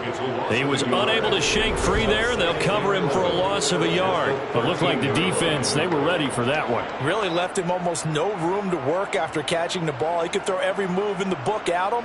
They were there, and they tackled him for a loss.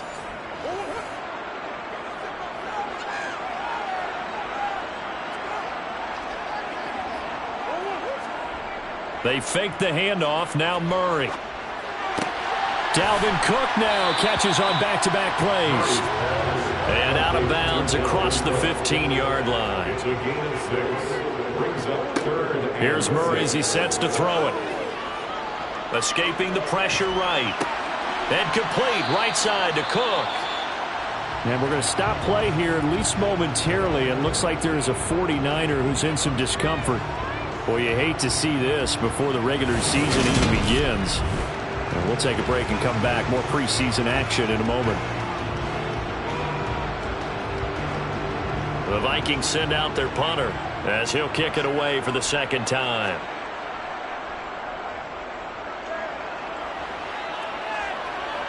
Fair catch called for and made at about the 32-yard line.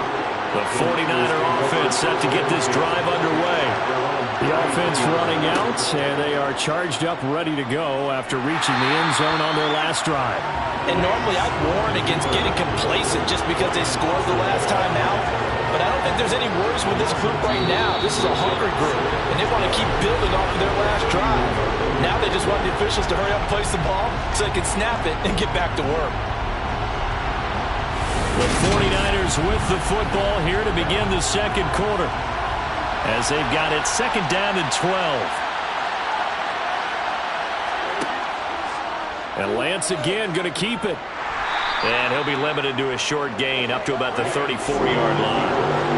The offense on third down tonight, just 1 for 3 thus far. This is 3rd and 9. Man open, that's Ray McCloud.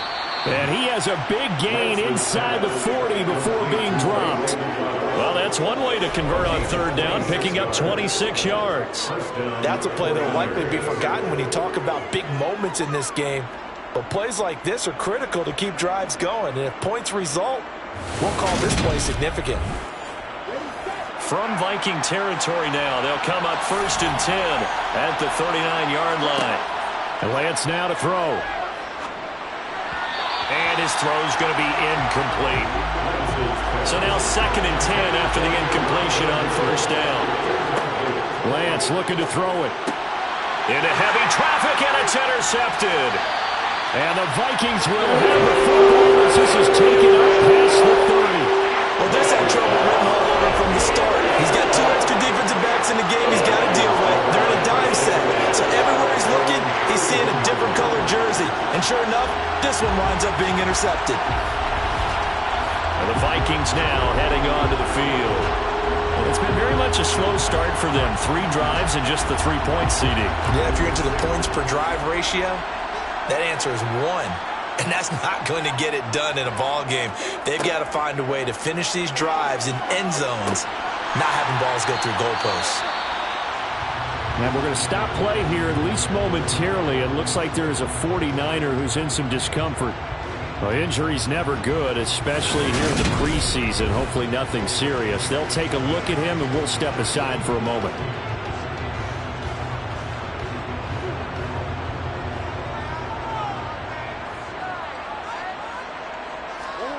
Now Murray off play action.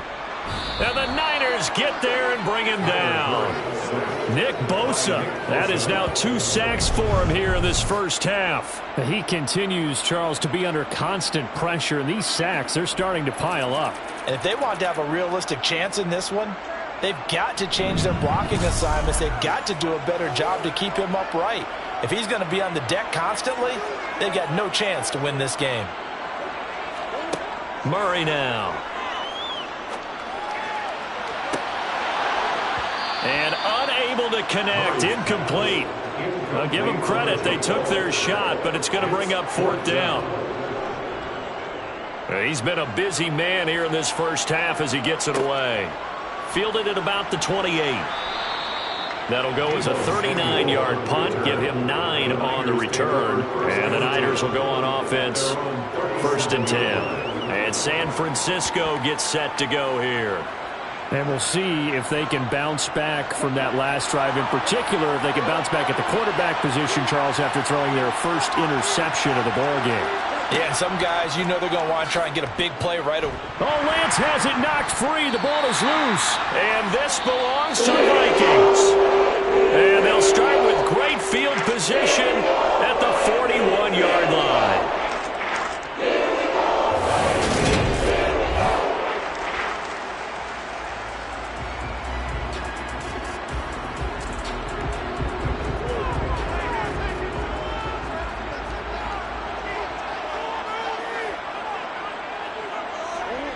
Following that fumble recovery, it's Murray.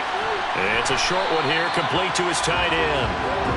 And he's going to be marked down just inside the 35. Getting the ball is Cook running left. And this won't be enough to pick up the first. A gain of 2, 3rd and 1. They'll run it. Here's Cook. And he will be very close to a first down, but I see the closed fist of the referee, and that means 4th down. This defense not budging. Back-to-back carries of just 2 yards. Well done to sniff that out defensively. He had it diagnosed pretty quickly. I love that description because diagnosed is perfect on that one. Read his keys, made the play, and he couldn't even get going moving the football.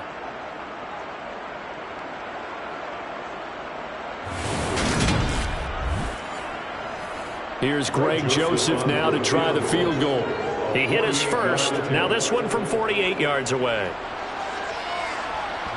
And it bangs off the left upright and deflects away. It's no good. And that will keep this a 4-point game. So plenty of leg, but it's the accuracy there that lets him down. Yeah, he hit it really well. I think this might have been good from 55. But you'll see it just conk off that upright, and they're denied a chance at 3 points. Out on the field now, here come the 49ers. And last drive, obviously not what you're looking for. You've got the lead. You got to protect the football. So in other words, someone got lucky because they've been moving the ball really well and wearing them down. In this case, though, giving up the football doesn't make them very happy. They can't wait to get back out there and atone for it. Yeah, try to atone for it here on this drive. From the 44, Lance. And this one is going to be off the mark, too far out in front.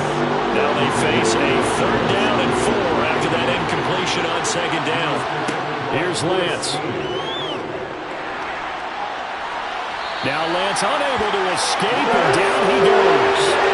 It's Ross Blacklock who earns the sack. Boy, every time I see speed like that off the edge, Charles, I just don't know how these offensive linemen do it. But I would think that they would get called for holding every play, and maybe they should have been called for holding on that one. Yeah, maybe not just holding, but sometimes you end up setting back in the offensive backfield a little bit farther to try and help you with the edge. That's a penalty as well. Sometimes you overset, they'll come inside of you. That's what speed does. It disrupts an offense. And right now, you've got to pay attention to this edge rusher on every single down. A 40-yard punt, no return. And the Vikings will take over here 1st and 10. And the football going back to the Vikings offense. And the last time that they were on the field, a little demoralizing. Missed field goal. You know, always feel like you want to get it in the end zone, but then, oh, well, at least we're going to get 3. Didn't go through the goalpost, so. It does test the mental processes of a team, though, doesn't it? Because when you miss a field goal, it's amazing how fast they want to turn on the guy kicking the ball. But you need to keep his confidence up, because how many times have we seen games where it comes down to a stretch, and guess what? You need that guy to make the big kick for your team to move on or to win a game. Make sure you keep him happy. Make sure you keep him comfortable. I'm sure you always treated the kicker nicely, though, right? You know, truthfully, I did. Good. I always did, because those guys, they won us a whole lot of games. And he will have the Vikings first down as this defense unable to hold. It's a 7-yard gain there on 3rd and 2. But they certainly made a point of getting him involved in the passing game here in the first half. They must have seen something in the scouting that said, hey, we can capitalize on him getting the ball possibly in the open field. And I think in the second half, that may loosen up the defense a little bit to get the running game going back inside. From the 34 now, here's 1st and 10. Left side, Cook. And they're going to stop him right at the line of scrimmage. Just no cutback lane to be found whatsoever. 2nd and 10. And we're going to stop play here, at least momentarily. It looks like there's a 49er who's in some discomfort. Well, you hate to see this before the regular season even begins. We'll take a break and come back. More preseason action in a moment. So after the run for no gain, here's 2nd and 10. Murray going to throw. To the sideline, and wow, what a catch there. He doesn't get a lot, but he was able to get the feet down complete. Murray now to throw. That's incomplete, but there is a flag down, so hang on. A big call coming on 3rd down. Roughing the passer, defense. So the call there, roughing the passer. Well, the preseason's time for working out the kinks, but sometimes you've got some defenders who are too eager to impress, trying to make this team. And that time we saw one take a shot at the quarterback way too late. And he'll get what he can up the middle, 3 yards. That'll bring up 2nd down. And we're going to stop play here, at least momentarily. It looks like there's a 49er who's in some discomfort. Well, injury's never good, especially here in the preseason. Hopefully nothing serious. They'll take a look at him, and we'll step aside for a moment. The last run got 3. Now here's 2nd and 7. They run it again with Cook. And he's going to have this pretty close to a first down as the tackle is made at the Niners' 40-yard line. It's a gain of 5. 3rd down, Dalvin Cook. And this one's going to go the wrong way. Losing yardage back at the 42. Not at all what they envisioned on 3rd down. 3 yards in the wrong direction. Well, they sent the power set out there, and their job is to be man-on-man and move people so they can run the football. But that time, too many men didn't get moved in the box defensively. They end up throwing him for a loss. The Vikings send out their punter as he's on to punt for the 4th time tonight. And this will be out of bounds. Now it's a question of where they'll mark it. And they'll say it crosses at the 11-yard line. The 49ers offense making its way back out there. No points last time out. They were forced to punt, if you remember, but no time to dwell on that. They've still got the lead here and a chance to add to that here. 1st and 10 as this new drive starts. Here's a pass swung out left to his running back. It'll be a gain of just a yard, and that will bring up 2nd down.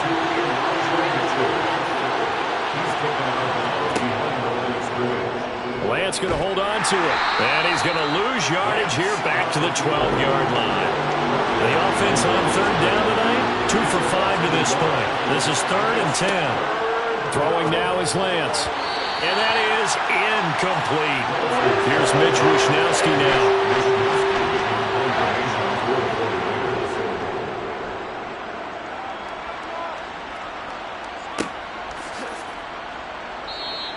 That'll go as a 42-yard punt. They'll be aided by a loss of yardage on the return. And it will be Vikings ball, 1st and 10. And now out comes Minnesota. See if they can put this drive in the end zone, Charles, because it's been a little bit of a rough go at times. They've had to punt the football a ton in this ball game because of stalled-out drives. So are you saying that you're kind of tired of seeing the punter run out there and do his thing during this game? Is that what you're trying to say? Well, I mean, I'm okay with it. I have a feeling that this offense, they don't want to see the punter again. And frankly, the punter doesn't want to run out there anymore himself. He'd love to see his offense put together a drive and give his leg a rest. Now Murray.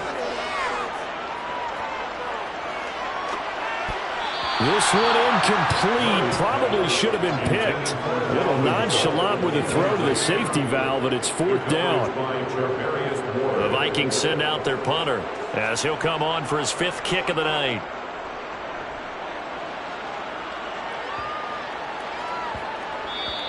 Yeah, he was looking for the checkup bounce, didn't get it. That scoots all the way into the end zone now for a touchback. The 49ers getting set to trot out there. As we eke closer and closer to intermission, Charles, remember last time out they punted. They would love to get points here, especially if this is going to be their final possession of the first half. Yeah, and this is what close games feel like because the pressure is on both sides, but sometimes the pressure is a little bit higher on the team with the slight edge because they're trying to hold on to that, trying to increase it. Let's see how this one continues.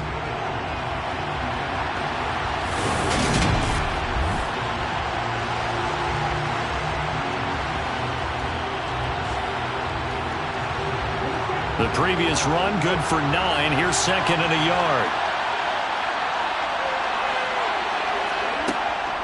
Right back to Mitchell here.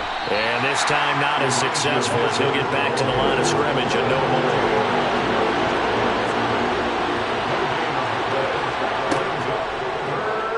On 3rd and short, they'll try option left. And he gets it to the 32. Good enough for a 1st down. What a way for you can use your quarterback as a short yardage runner and pick off first downs.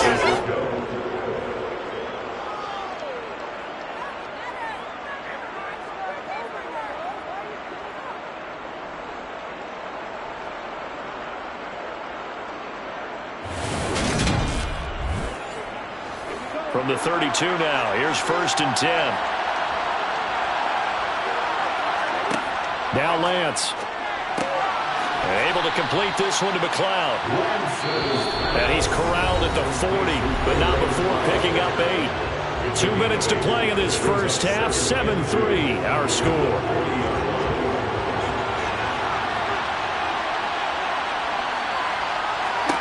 To throw again on 2nd down. Lance. Got an open man. It's McLeod. Back-to-back receptions for him, and it's another 1st down. I think it all came together there. In-breaking route. Drove it with excellent pace. Money throw right there to move the sticks. 2 first downs have him up near midfield now on 1st and 10. Here's Lance to throw it. He's got the hook up to McLeod. And they're able to work this across midfield to the 48. Throwing again on 2nd down. Lance. Kittle catching the slant. The 49ers now going to use the first of their timeouts as they'll stop it with just over a minute to go before halftime.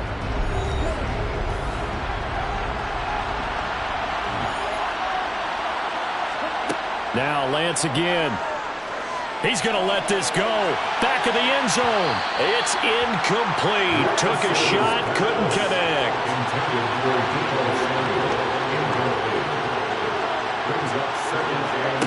On 2nd and 10, Lance. The Vikings after him, and they get there for the sack. Now another timeout called for by the offense as they get the stoppage with a little over 50 seconds to go in the first half. Now on 3rd and long, they'll look to throw. Open man is Samuel, complete. And he'll be brought down just shy of the 40. So much about this game is just understanding situations and then having to execute, isn't it? Guard the first down sticks. Don't let them get there. And they rallied and made the tackle.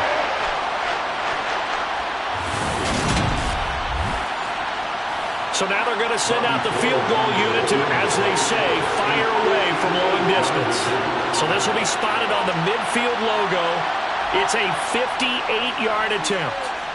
And that one's not going to get there. Not enough juice and ambitious effort, but it's well short. And this will stay a 4-point game.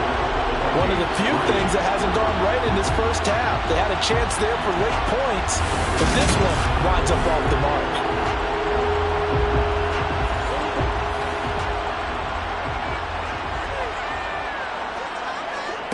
A final shot before half for Murray. He's going to throw one up for the end zone. And a little floater there, but it'll wind up incomplete, falling to the ground. So we have reached halftime here with the visiting 49ers on top. As we'll send you down to Orlando, and we check in with Jonathan Coachman for our EA Sports Halftime Report. Coach. Okay, Brandon, thank you very much. We'll get back to you and Charles in just a minute. Week 2 of the preseason is upon us. Each team now with just one more game after this one, and then we will get it all started as we normally do on the first Thursday after Labor Day. Meanwhile, for the Vikings, there's a look at what they were able to do throwing the football, and they'll need to get things in gear as they trail here at the break. All right, Coach, thanks. Yeah, both teams likely to make some changes in what's been a closely fought battle to this point. Fields it right around the goal line. And able to get this out to the 25. The 49er offense set to go to begin quarter number 3. And, Charles, they've got the lead. I would imagine the overall halftime tone was a positive one, but what do you think the talking points were in the locker room? Well, if there were 3 talking points at the half, partner, all of them were about turnovers because they were pretty loose with the ball. Otherwise, this lead could be even bigger. Now, I don't think that they overly harped on it, but I think they told him, guys, if he wants to keep calling those plays that are exciting, you've got to take care of the ball. Otherwise, we may have to dial things back a little bit. Oh, you saw that one coming. It's intercepted. Thrown back across his body. Picked by Cameron Bynum. And he'll take this across midfield and inside the 45. So the ball changing hands on the interception, but meanwhile here we do have an injury on the play. Well, you hate to see this before the regular season even begins. And we'll take a break and come back. More preseason action in a moment.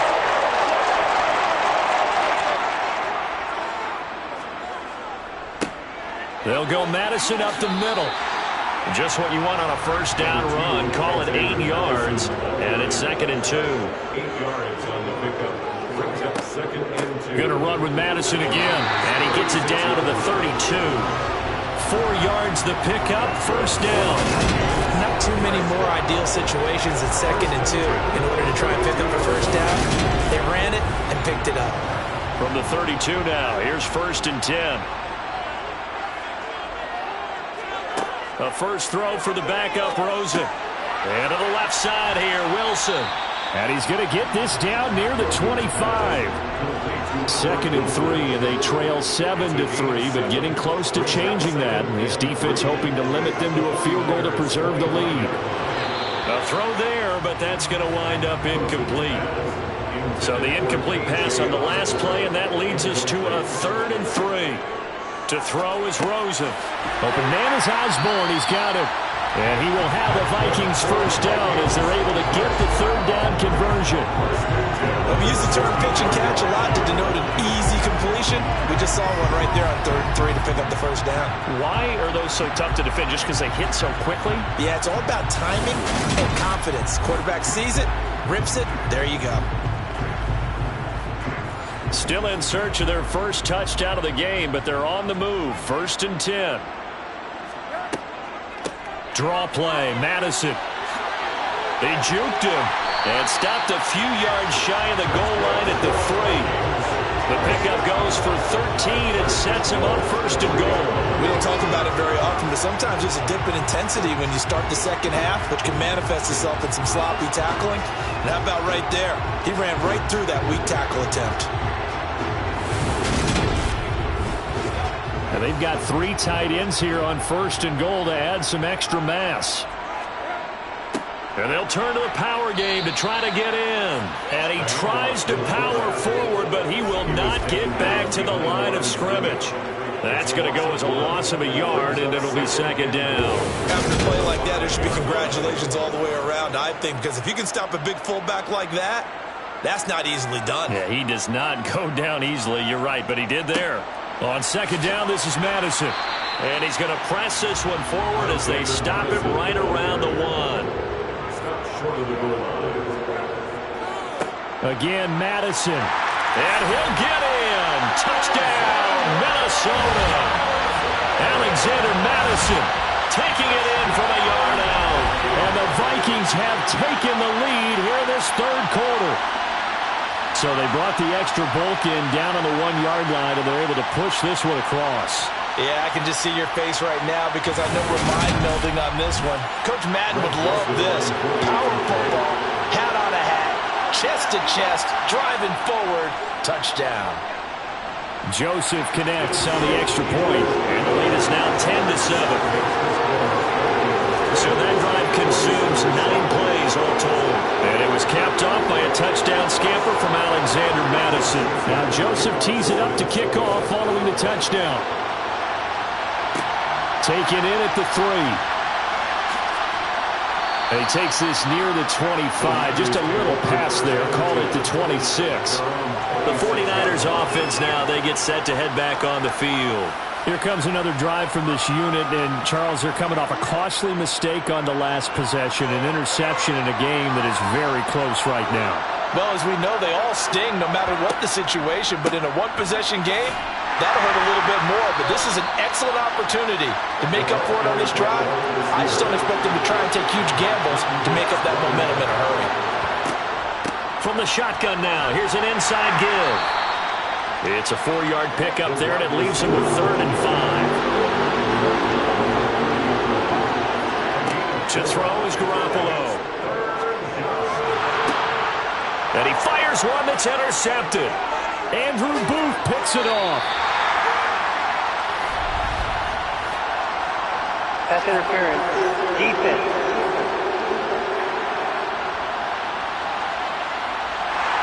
After the penalty, a fresh set of downs. It's 1st and 10. Garoppolo gets it out wide to Davis Price. He'll be taken down at the 48 for a pickup of 2 yards.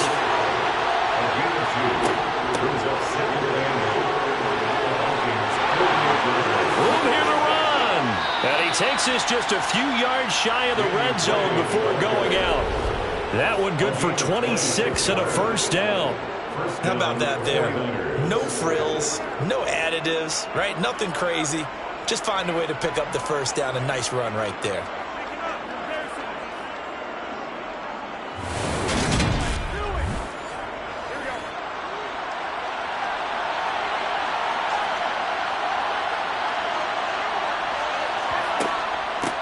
They'll run it here. This is Marlon Mack. And he's taken down after a gain of 3 as they move it from the 22 to the 19.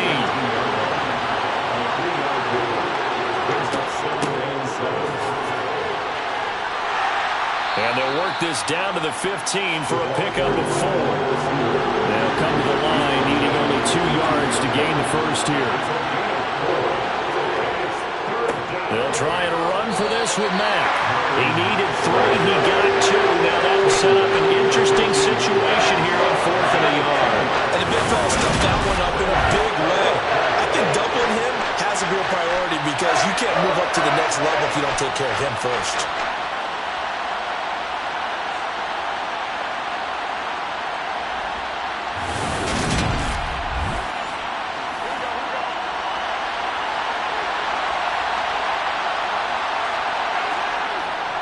They'll run with a fullback, Juszczyk. But he will have the 1st down before he's tackled at the 12.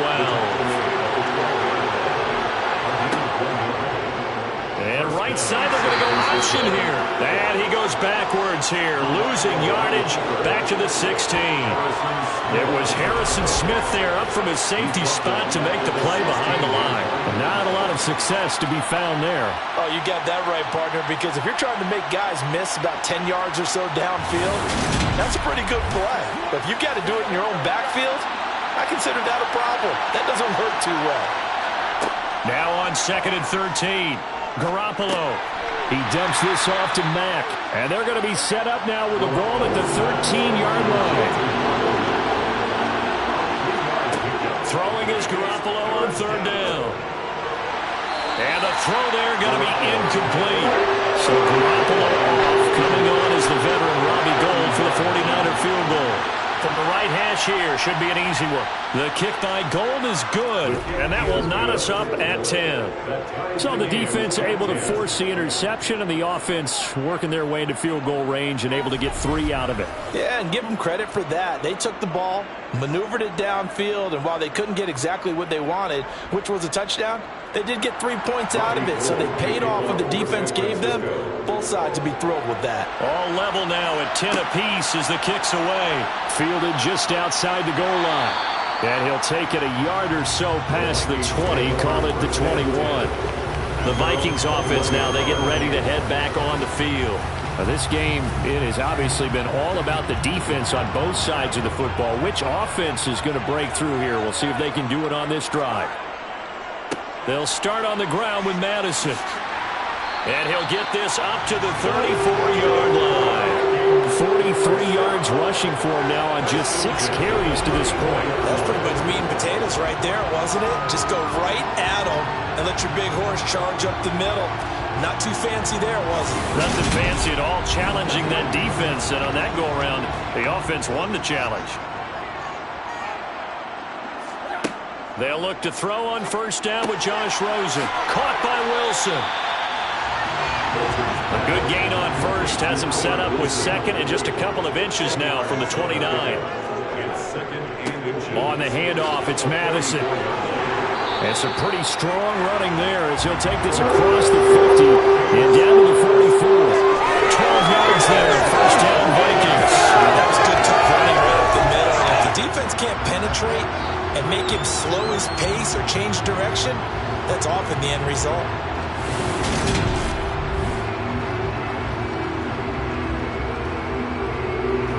So from inside Niner territory now, this is 1st and 10 at the 44-yard line. And now it's Rosen looking.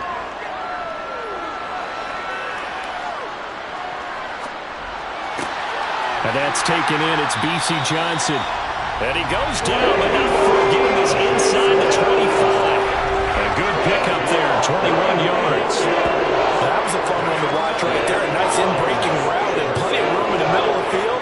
And he was able to get behind the linebackers and grab the completion for a really good pickup.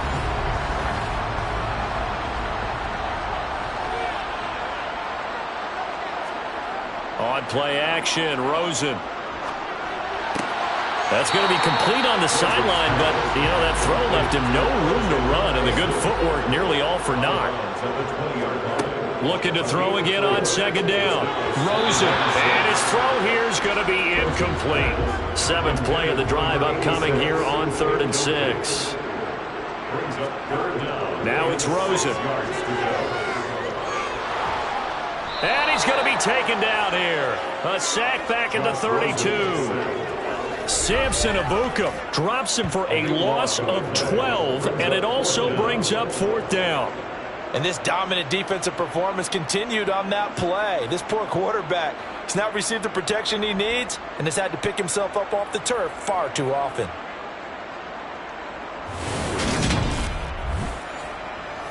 Now Greg Joseph for the field goal try. This will be from 49 yards out. Joseph's got it, and they will take the lead at 13-10. So as it turns out, that sack doesn't wind up costing them, Charles. They at least get points, get 3 of them. Yeah, that's where your kicker can really come to your rescue because, you know, after the sack, there was a little consternation there. Are we out of field goal range? Are we going to be able to get 3? In this case, he stepped right up and gave them exactly what they needed. And he'll go down as this drive will start at the 25-yard line. The 49ers offense now, they work their way back onto the field. Their drive last time, it stalled out. They were forced to take the short field goal. And the key phrase, you nailed it, forced to, because you know coaches look at these short field goals as a last resort, right? To them, That's not how drives are supposed to end. You're supposed to put 6 on the board. That's a consolation prize. Like going to the county fair, you don't get the big stuffed animal on that one, do you? No, you don't go top shelf. That's bottom shelf material. On second down, here's the option. So from the 36 now, 1st and 10.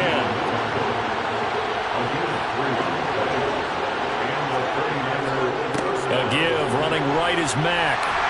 And he'll grab a gain of 5 out of this up to the 41-yard line. The first down run got 5. Here's 2nd and 5. They'll go again here with Mack. And he'll go down right around the 47 this time. The tackle made at the 47-yard line. A gain of 7. First down. 3 quarters have come and gone. We'll return with more preseason football on EA Sports. And we return, welcoming you back to Minneapolis. A couple of first downs on the drive already, as they'll go from the 47 now on first down. On the handoff, running left, Marlon Mack. And he's got it across the midfield stripe and into Viking territory.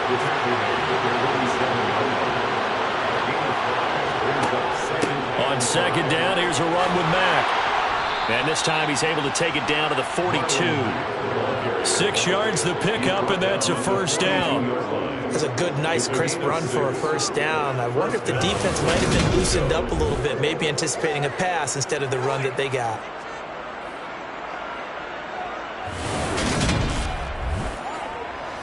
All runs on this drive so far. It's 1st and 10. They'll run it out of the gun with Mack. And some space. Oh, no, he lost the football. And the Vikings pick up the football. And they will take over at the 26-yard line. You know, if this is the regular season, partner, we'd be talking about just how costly a mistake that was, but probably good for him to get it out of his system right now. Just hope for him and the team it's not a sign of things to come. Yeah, without a doubt. Plus, got to worry about making the team. Those types of errors don't help you. Now the Vikings offense gets set to take over here. They'll be hoping to work a little clock and try to add on to this slim fourth quarter lead. But whatever happens on this drive, certainly a huge fumble recovery by their defense at this juncture. And not a whole lot there, maybe a yard to the 27. On 2nd and 9, Rosen. And it's incomplete. Took a shot, couldn't connect. After an incomplete pass on 2nd down, that'll leave him trying to convert on 3rd and 9. And look at this. They get the turnover they needed. It's intercepted.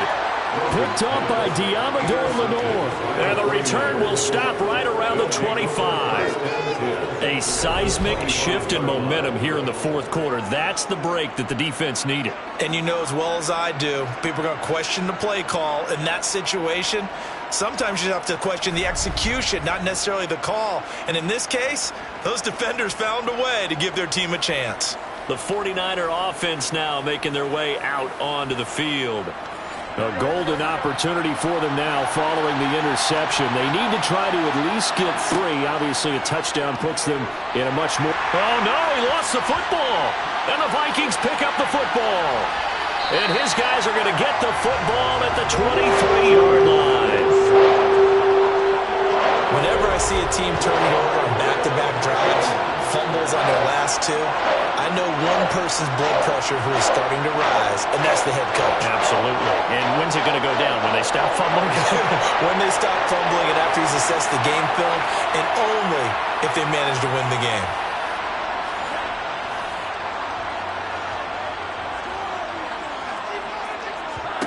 Following the fumble recovery, it's Rosen. And this is going to be caught, but they'll say out of bounds. So it's incomplete. To throw again on 2nd down. Rosen. This goes out wide from Madison. And he got blown up on that play. Back at the 20. It'll be a loss of 2, maybe 3 on the play. It'll be a 3rd and about 13. Really good defensive effort. They were able to let a swing pass out to the right side, but for lost yardage. Terrific read, better execution, and done with a lot of enthusiasm, wasn't it? Absolutely. They saw it all the way, ran to the football, and caused a nice play for lost yardage. 3rd and long here for Rosen. Toward the sideline, it's complete. An athletic grab, but still well short of the first. The Vikings send out their punter as he'll come on to kick for a 6th time tonight.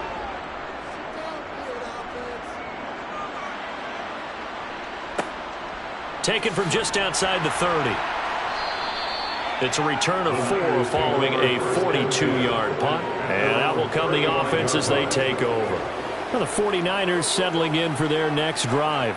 Their defense accomplished step 1 of the mission. They forced the punt. Now they'll look to erase that deficit and take a 4th quarter lead.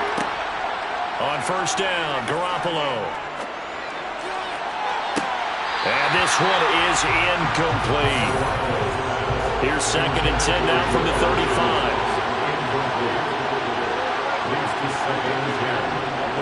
They'll go with Mack here up the middle. And he'll push forward to the 37, gain of 2. And now they'll stop play here, at least momentarily. A member of the Vikings in some discomfort after that last play. Well, injury's never good, especially here in the preseason. Hopefully nothing serious. They'll take a look at him, and we'll step aside for a moment. The Niners on 3rd down. They're hitting at just 30%, 3 for 10.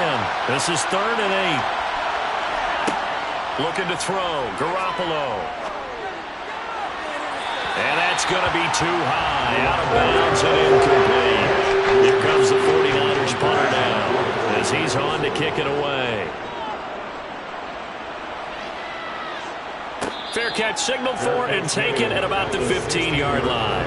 So a change of possession here on the punt. And they will take over 1st and 10. Minnesota's offense takes over possession.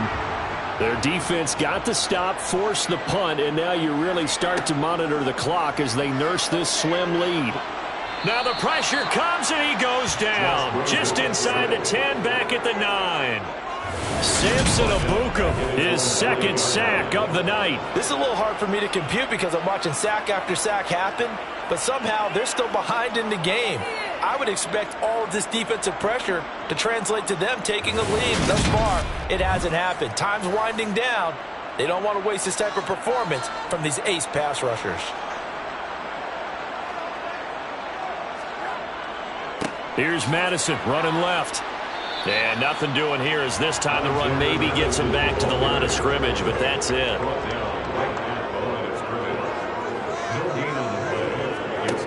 Here's Rosen. And it's a short one here, complete to the tight end. And he'll only get this to the 17, well shy of what he needed. So the completion results there in 9 yards. And that's going to make it 4th down. I hate to surrender the football when you're nursing a slim lead, but they're going to have to punt it away. Trust that defense. It's the right play at this stage of the game as well. You don't need to press it here because you do have that little bit of a cushion, and you count on your D to make it stand up. The Vikings send out their punter, standing just outside his own goal line. Fielded at the 43. It'll be 37 yards there on the punt. And the Niners set up well. They take over 1st and 10 on the short side of the field. Now this offense back out and set to go for their next drive. Over on the sideline, hoping to hit that reset button between possessions. Last time out, they had to punt it away. This time hoping to finish this thing off in the end zone. The wide receiver will go 2 yards on the pickup. It's 2nd and 8 at the 46-yard line. Now a give running left with Mack. It'll be a gain of 5, but still about 3 yards shy of the 1st down marker, and now it's 3rd down. Staying on the ground with Mack. Yeah, this is only going to be a gain of 2. He needed 3. It's 4th and 1. This late in the game, Charles, I think you maybe seriously have to think about going for it. Especially where they are in terms of field position, because this is almost like no man's land. Might hurt your punter because there might not be enough space, maybe too far for your field goal kicker. I'm like the old rule. Possession is 9/10 of the law. Possession is 9/10 of winning the game. Go for it. Get the 1st down. Close it out.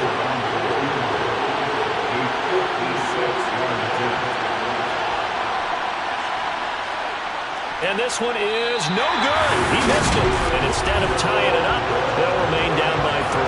A fourth quarter miss like that, there's no lonelier feeling than that kicker right now. As we all know, a lot of these games, they come down to special teams. And when that chance comes, you have to perform in order to help your team get over the top. Could have tied it. Instead, they remain down 3. And now out comes Minnesota. And they caught a break with that missed field goal. Instead of being tied, they now sit in the fourth quarter driver's seat, still up 3. Going to begin the drive here with Madison. 5 yards on the carry. Good pickup on first down. He's across midfield to the 49-yard line. From just shy of midfield, Rosen firing quickly, but it's incomplete. They come up now 3rd and 5 following the incomplete pass.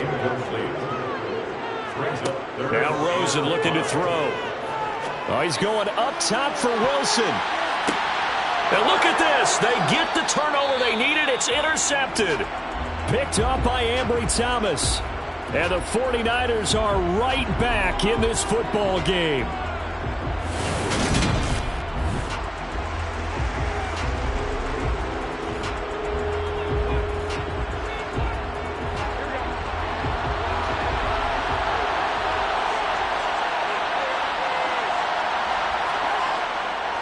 On first down, they'll start out with Mack.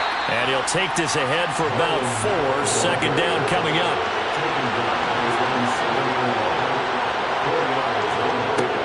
Here's Mack to get it again on second down. And he's going to be taken down shy of the 10, right around the 9-yard line. Garoppolo now. They'll run the screen with Mack. And he won't get to the marker. He's a yard short. A pickup of 3. It leaves him with 4th and 1. Now whistles and a timeout. Looks like we've got a Vikings slow to get up. Well, you hate to see this before the regular season even begins. We'll take a break and come back. More preseason action in a moment. Here comes the 49ers punter now. Standing about a yard deep in his own end zone. And he deserves a bronze leg as he gets this one away. Ooh, with a juke. So possession goes over here on the punt. And it will be 1st and 10 as they take over. Minnesota's offense takes over possession. They're holding on right now to that slim advantage in a one-score game. And you hear a lot about 2-minute offense and 4-minute offense. Obviously, the 4-minute offense applies here. How do they run that effectively? Yeah, really what the 4-minute offense is you're just trying to grind the clock. So you want consistent gains, steady gains. Doesn't have to be big plays, but it has to be plays that gets first downs and keeps the ball away from your opponent. But certainly throwing the ball is in the mix here. It certainly is. Just make sure that you're careful with it. And again, get those first downs, keep possession of the football. They'll try to get it on the ground with Madison. And he's going to have a first down as he's brought down at the 44-yard line. A 3rd down gain of 3 yards, and that'll be enough. Well, they didn't accomplish their goal. They didn't get a stop there, gave up another first down. They have all 3 timeouts in their pocket.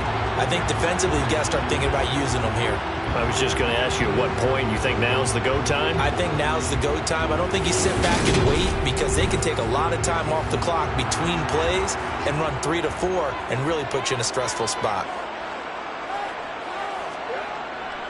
Here's Madison running on first down. 79 yards on the ground for him so far. The last run got 6, now 2nd and 4. Gonna run with Madison again.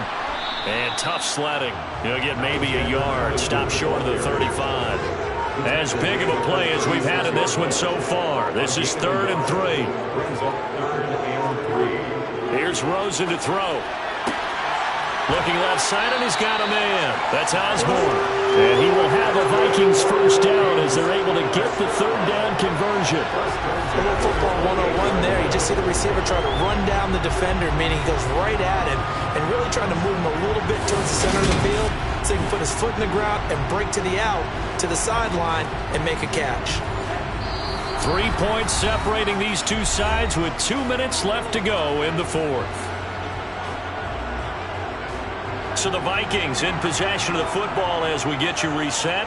They've got a 1st and 10 as they look to try and finish this one off. And now we'll see a timeout used on defense as they stop it right out of the break with 1:57 to go in the ballgame.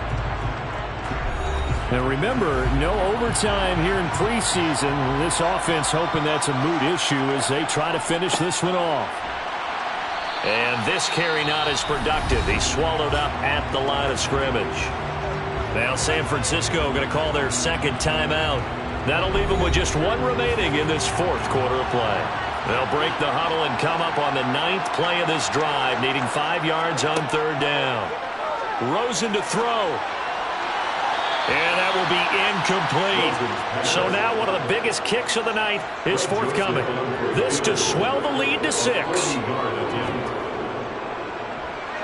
The kick by Joseph is good, and that extends their advantage to 6. It's 16-10. So that gets him a little bit of breathing room, but not much. And you have to think back to the field goal that he missed earlier. This would be a 2-score game right now if he had converted then. And if you and I are thinking about it, you know he is as well, because in the back of his mind, he's thinking, I hope I get one more shot in an important spot. He just made that one. He wants one more later to truly make up for the earlier miss. So Jimmy Garoppolo and the offense down by 6. Just over a minute 40 to play. You can't say the preseason isn't interesting. This has been great as they come up 1st and 10. Now the first play of the drive there is incomplete. Once again, they'll come up on the 26-yard line, 2nd and 10. Back to throw, Garoppolo. And that's complete to Croft. And they're able to get this one across the 35. Now Garoppolo. And that'll be off the mark, too far out in front, and it's incomplete. After the incomplete pass, here now is 2nd and 10. To throw is Garoppolo. That's caught by Jennings. Solid move, but he's corralled just beyond the 40. They'll get to the line here, but remember, it's also 3rd down. And able to catch it on the left sideline, but they're going to move it out of bounds. So it'll be incomplete. Certainly one they'd like to have back as it brings up 4th down. Now Garoppolo, got to have this one. That's caught. He finds Danny Gray. And he is going to have the Niners 1st down as they manage to convert. And that'll keep the drive alive. Incomplete, but a penalty flag is down in the backfield. Let's get the call.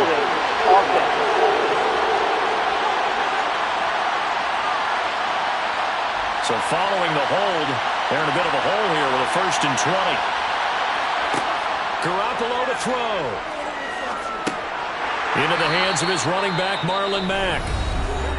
And now the Niners going to signal for their 3rd and final timeout as they get it with just 19 seconds left on the clock. They'll look to throw. He lets this one fly toward the back of the end zone. That is knocked away and incomplete, but a penalty flag. In the backfield, this might be a roughing call.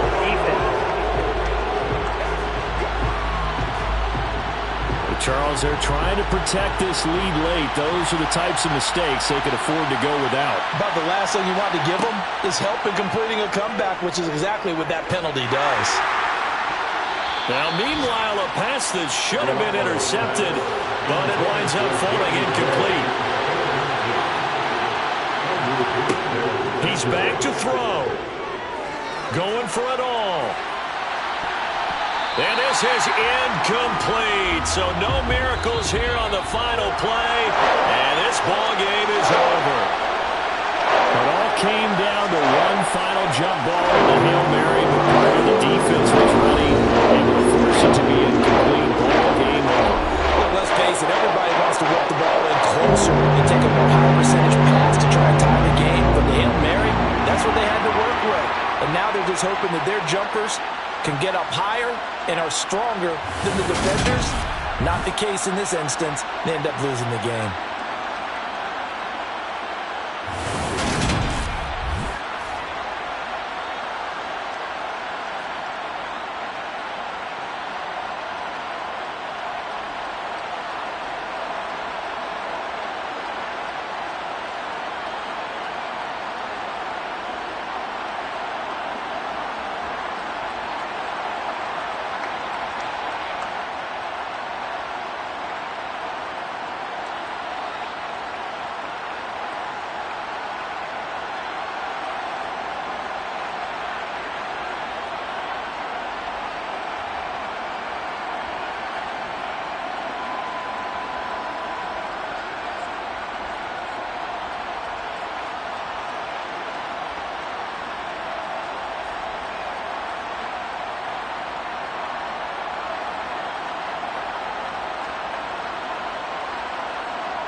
The third and final week of the preseason is here. A fourth exhibition game is a thing of the past. It's the Vikings and the Broncos, and it's all up next.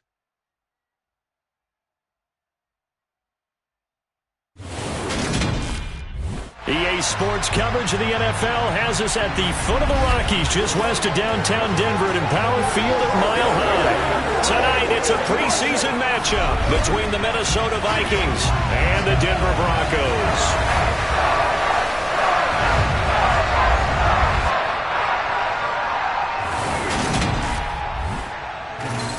Brandon Gaudin and Charles Davis with you, and now we sit CD at week 3 of the preseason, and this is the one that the coaches probably think is pretty valuable, right? Certainly. This is the dress rehearsal. This is the one where your starters are going to play.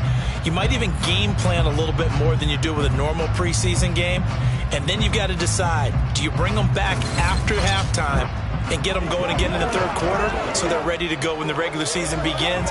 I'm eager to see how these coaches will handle that.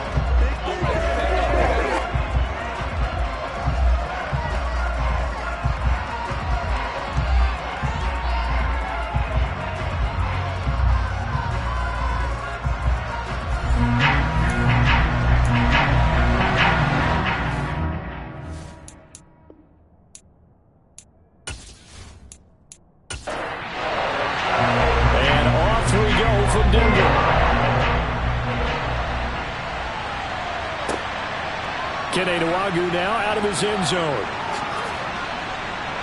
And a good return as he'll be stopped just shy of the 30-yard line. So here's the Viking offense making their way out. Former Heisman winner leading them out, the two-time Pro Bowler in his first 3 seasons, the electric Kyler Murray. I tell you what, when he's on schedule for that week, secondaries take notice because you've got to stay alert back there on every snap. A truly powerful arm, one that's capable of challenging any level of the defense on any given play. That's why so many scouts preach arm talent when preparing for the NFL draft. A quarterback with arm strength to make every throw in the book, he's an asset to have in any offense. And that's not the start that he was looking for, as he's going to be met and dropped behind the line. Call it officially a loss of 2 on the first play from scrimmage. Second down. Well, as a wideout, when you take that handoff and you're coming around the edge, you're expecting to see nothing but empty space in front of you. But if not... Well, things can go south in a hurry, and that's exactly what we saw on that play with a loss. On 2nd and 12, Murray dancing to his left. Open here, Adam Thielen. But a tough spot here on their opening drive. This is 3rd and 7. Now Murray. And that's caught inside the 35.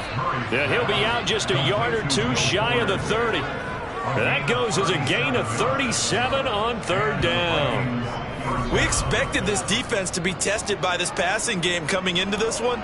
And there's an example on this first possession of the game.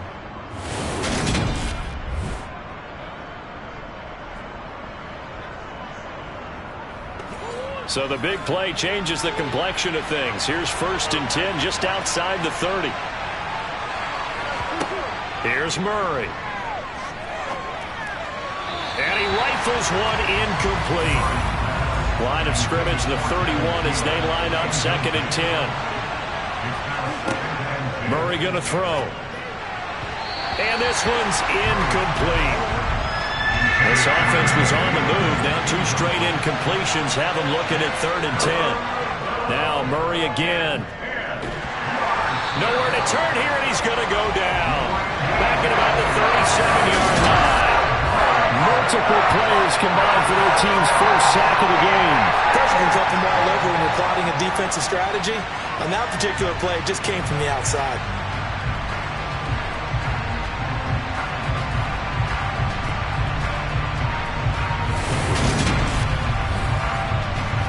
So now on comes the field goal unit, and wow, this is no ordinary try here.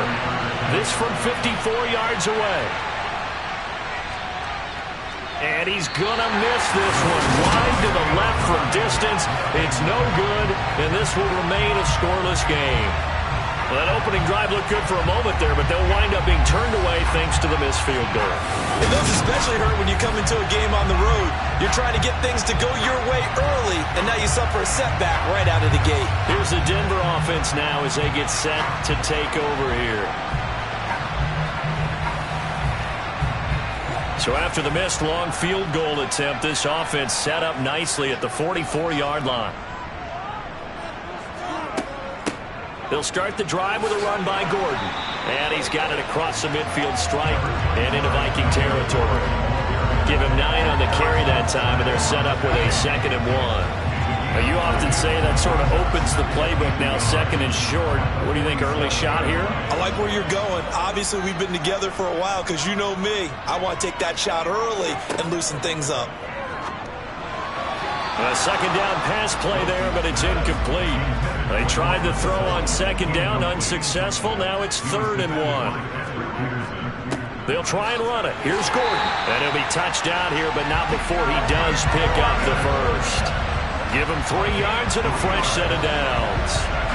That's a tremendous group effort there because when you talk about offensive lines, the best ones, talk about guys that play in harmony, in sync, and getting things done, and they did that on that play. Yeah, especially on 3rd and 1. Got to be in sync, and they were.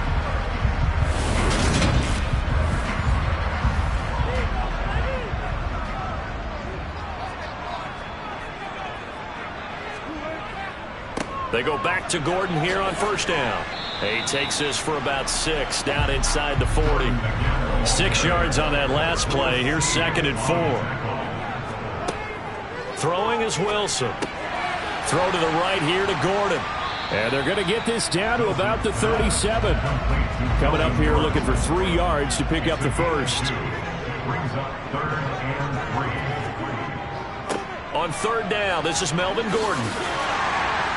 And he's got the first as they'll bring him down at the 28-yard line. And that gain of 9 buys them a new 7 downs. You were telling me this yesterday. It's exactly what they want to do on the opening drive, establish the ground game. Yeah, remember our conversation we were talking about with one of the GMs in the league has told me repeatedly, it's a big man's game. And it's not necessarily size. He's talking about playing some big boy football. Line up, get leverage, knock people back, and establish the run early.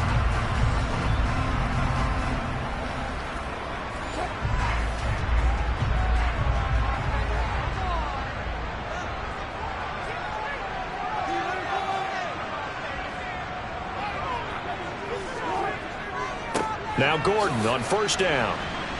Down at the 25. 2nd down and 7. Here's Wilson. And his throw's going to be incomplete. An 8-play drive to this point. So here's play number 9 on 3rd and 7. Now Wilson. And this is going to be incomplete. You know, last week I remember asking you, what would an offensive coordinator be looking for week 2 of the preseason? Now we're in week 3. Defensive coordinator-wise, what's he looking at? For the most part in preseason, you're playing pretty basic stuff, pretty vanilla defenses. You're looking for guys that play with abandon, that just go out and make plays, and kind of let their athletic ability take over in order for you to notice them. Well, in a close game like this, obviously you want the touchdown, but certainly they will take the throw. Now, they'll be okay with that, but let's throw a little credit to the defense as well. I'm just glad this doesn't come down to a debate, right? Which side won, partner? Because the defense, hey, we didn't give up a touchdown. The offense, hey, we put 3 on the board. Either way you look at it, I think both sides gained something out of that drive. The Vikings taking the field here for their 2nd drive of the game. Last time out, they had that long 50-plus yard field goal that they missed. And I'm sure on their sideline they're thinking to themselves, okay, do we still want to try one if we're in that position again? And I would dare say that the answer would be yes. They're going to have a lot of confidence in their kicker. But just to be on the safe side, I'm sure they told their offensive guys, can we get a little bit closer this time? Closer. Yeah, you know, I'd rather get in the end zone first and foremost. But if all else fails, less of a field goal attempt for him. And he'll get this to about the 34, a gain of just 3. Murray going to try to throw on third down. Eluding the pressure. And he can't find anywhere to go with it. And he goes down. Randy Gregory gets in there to drop him for a loss of 13 yards. And it's also fourth down now. Now that was a passer's nightmare. The front door totally shut down by the defense, so he kept going backwards, hoping to find another avenue of escape. It didn't exist. The Vikings send out their punter. Deontay Hardy back deep. And he gets this away, and look at this. This is a good one. Taking it about the 16. Gets past one man. Look at those stick skills. Found good room to run there. Returns at 14 yards. And the Broncos take over. First down and 10. So now the second drive offensively coming up for the Denver Broncos. And they split the uprights last time for 3. They've got the lead. They're not going to play this conservative. They're not hoping for another field goal. They're hoping for a touchdown. I'm with you on that one. I like where your head is. I like the way you're thinking because you're exactly right. Trying to sit on a lead and play that way, that doesn't work too well for most teams. Run your offense. Run what you do best. Exactly. Put it all the way down and try to increase your lead in a big way. And the best way to do it, touchdowns.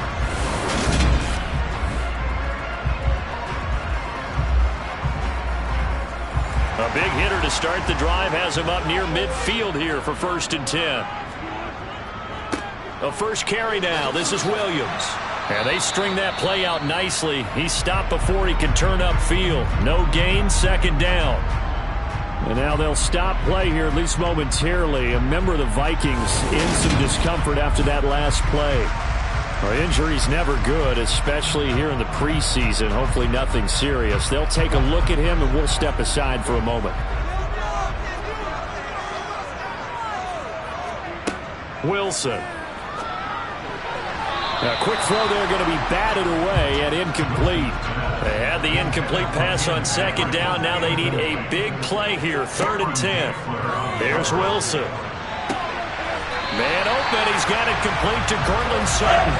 And this is going to turn into another first down as the tackle is made at the Vikings' 32-yard line. Press coverage on the outside, and for defenders, that's the ultimate risk-reward. If you take the risk, can you reward yourself by keeping them on the line of scrimmage? But no, not on that one.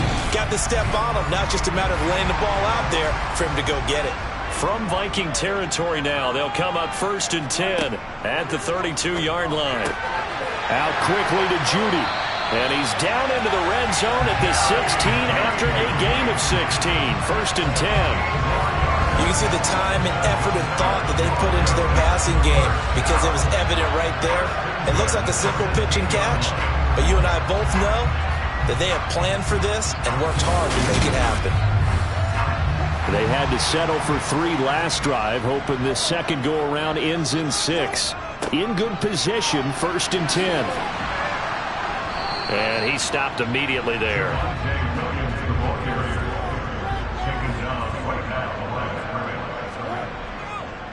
Williams going to get it again on second down. And he'll get 4 there, down to about the 12-yard line. So it's third and 6, and this will be the 8th play of the drive. Here's Wilson to throw. Into the hands of Patrick left side. And he'll be tackled after a gain of 4. Still 3 yards short. Fourth down. Well, we hear so often how tackling has become almost a lost art in the NFL game. But it's so important to tackle well on these receivers, especially in a play like this one. Third down. They gave him the underneath stuff. You got to go and make the tackle right away. Fourth down. Wilson trots off, and on comes Brandon McManus for the Denver field goal. The kick by McManus is good, and that will make it 6-0. So the scores on their first 2 possessions, but 6-0, so field goal is probably not what they were hoping for. Now, you're exactly right about that. Not what they were hoping for, but they should be happy that they have points on the board. It almost feels like that old slow and steady wins the race, doesn't it? In this case, though, they want to be slow and steady now, but get explosive later and put the points up on the board. And he'll be brought down at the 28-yard line, so the decision to bring it out of the end zone gets him 3 more. Now the Vikings offense works their way back onto the field. And last drive, 3 and out. Still a goose egg on the scoreboard. How do they break that goose egg? They've got to find a way to get the ball in the hands of their playmakers, get them some space, and try and make a first down and get some momentum going. It's been a struggle for them throughout the game, and that 3 and out on the last possession, that told you just how stalled they are on offense. So who will step up here? We'll see. 9 yards, not quite enough, and they'll be left now with 3rd and 1. So they just need 1 yard here to pick up the first down. Murray to throw on 3rd and 1. He'll hit Jackson, complete.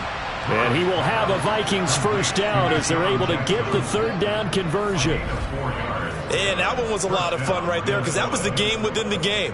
3rd and short, blitz was on. What's the key for the quarterback? Get out of your hands in a hurry. And that was a quick little completion. Got the job done for a first down.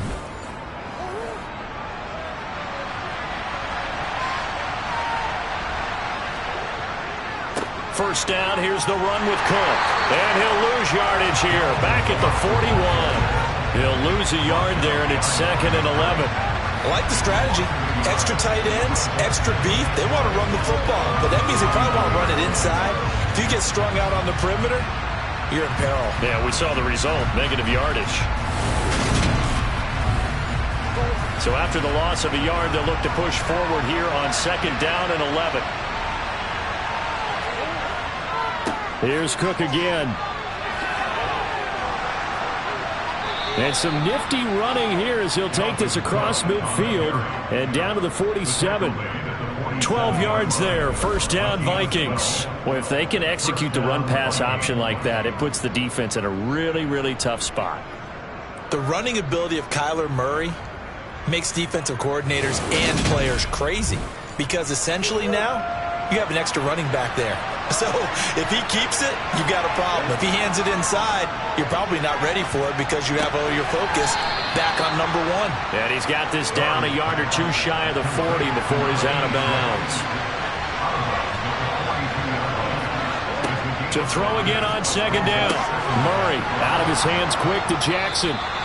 And this is going to be another first down as they'll make the tackle at the Broncos' 25-yard line. 17 yards on the pickup there, and the drive will continue. That was a nicely run slant route, and what the receiver's trying to do is make the defender think he's going upfield for a deeper route and then breaks it off, usually after about 3 to 4 steps, and cuts towards the middle of the field. And now what he's trying to do is use his body to keep the defender away from the football and give the quarterback a really nice target. And he'll work this forward for about 3 at 2nd down. 2nd down, they go right back to Cook. And not able to break away this time as they're going to stop him right around the line of scrimmage. Now, during that run, an injury here. We've got one of those big blockers in some discomfort. Well, you hate to see this before the regular season even begins. Well, we'll take a break and come back. More preseason action in a moment. Try to get one more in here before the quarter breaks. Murray now. And that is incomplete. Had the right idea there, trying to throw it to the sideline, but he let it just a little bit too much, trying to get it out to his receiver. Ends up falling to the ground incomplete.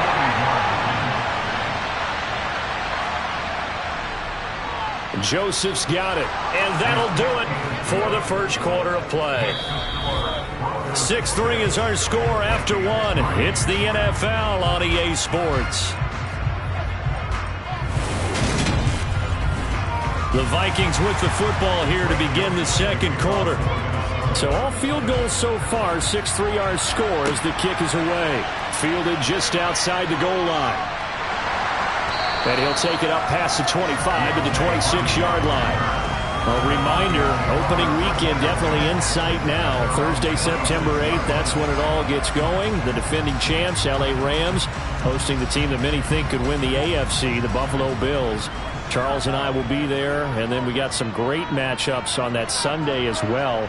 Kansas City and Arizona, Raiders and the Chargers, and on Sunday night, Tom Brady, he's back, and his Bucs are heading to Dallas to take on the Cowboys.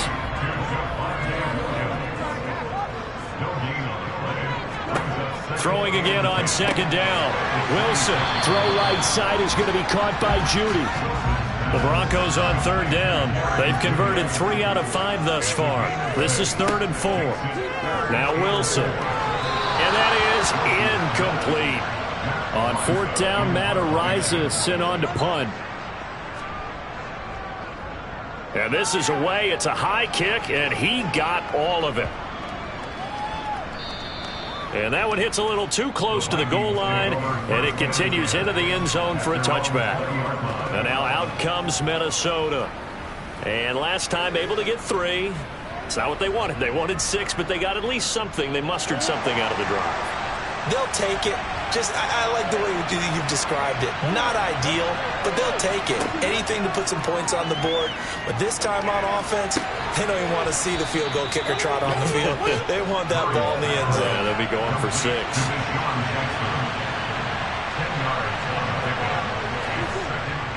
On second down, Cook. Oh, that's just not fair, and now room to run. And able to get this one across the 45 before he's brought down. 17 yards, first down, Vikings. Although his reputation as a speedy runner precedes him, it's always fun to watch him work. It is eye-opening, isn't it? Because when you see him get the ball and just go, in addition to that speed, it helps out his blockers. They don't have to hold blocks for long because he's just going to speed right past them. This offense finding its legs now. Here's another 1st and 10. Again, it's Cook. Oh, he faked it with a juke. Now he's got some room. Well, they nearly sprung him that time as he takes this all the way down to the 37. 17 more yards. They had 17 on the previous snap as well. Consecutive plays now where that offensive line has really created a lot of space. And we've seen the confidence rise, haven't we? It borders on arrogance now, and that's that good arrogance, believing you can run the football whenever you get good and ready.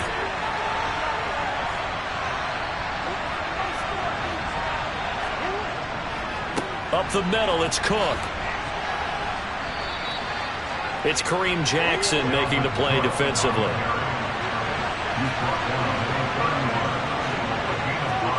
From the 31, Murray. And he will find his man on the outside. And they'll have it in the red zone before he crosses over out of bounds. 12 yards there, first down Vikings. Well, that certainly has to feel good. It's not all the time that the play caller should get all the credit.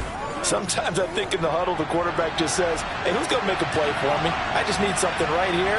And the end result there, nice first down. Drive keeps moving. Got his man complete over the middle. That's Jackson. And the Vikings are going to be set up with a 1st and goal coming up as they get him down at the 6-yard line. Just picking up yardage in bunches here these last few plays. They have moved right down the field. And just like that, they're going to be set up with a 1st and goal. A kicker fest so far, all points via field goals. They're hoping to change that right here. They'll run with Cook. And a little bit of space there takes it inside the 5 to the 3. So the ball position now at the 3. Here's 2nd and goal. Again, it's Cook pushing for the end zone, but he's not going to get there. They stop him just shy of the goal line. Madison will score. Touchdown, Vikings. So the 2nd down run didn't work. They run it again on 3rd down and get in. I wasn't sure if they might pass it, Charles. We know that they like to mix it up down here around the goal line. Yeah, almost felt like the offensive line said, forget mixing it up. Let's call our favorite running play over our best blockers, and let's get this one in.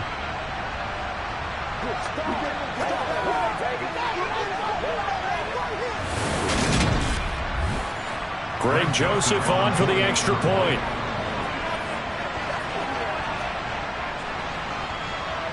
And he's got it as the lead is now 10-6.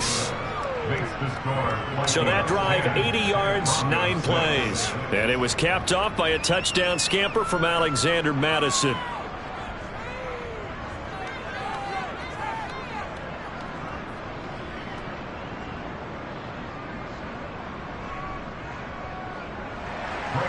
Now Joseph tees it up to kick off following the touchdown. Taking it about the 1. And he'll be brought down right on the chalk of the 20. Now the Broncos offense, they get set to head back onto the field. Now they're about to come up on drive number 4, but so far just 2 field goals on drives 1 through 3. Wondering if the head coach has talked with his offense coordinator and said, look, let's go ahead and press this a little bit. I'm giving you 4 downs on just about every occasion to try and get this offense kick-started and have it culminate in touchdowns. You know, maybe somebody press it a little bit. This might be the case. So the yellow flag came out, and that leads to a new set of downs for this offense. 1st and 10. To throw is Wilson. That's complete. It's Okuwebunam.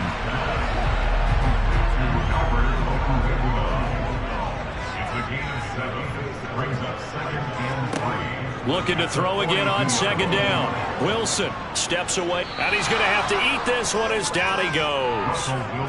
Multiple players combined for their team's first sack of the game. And on that one, the protection just broke down. You've got to have that leverage, don't you? We always talk about low man wins in the running game for an offensive lineman versus a defensive lineman.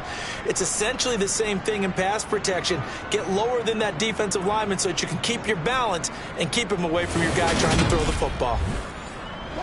An extra defender in the secondary for the Vikings here on 3rd down. Wilson. And that is incomplete.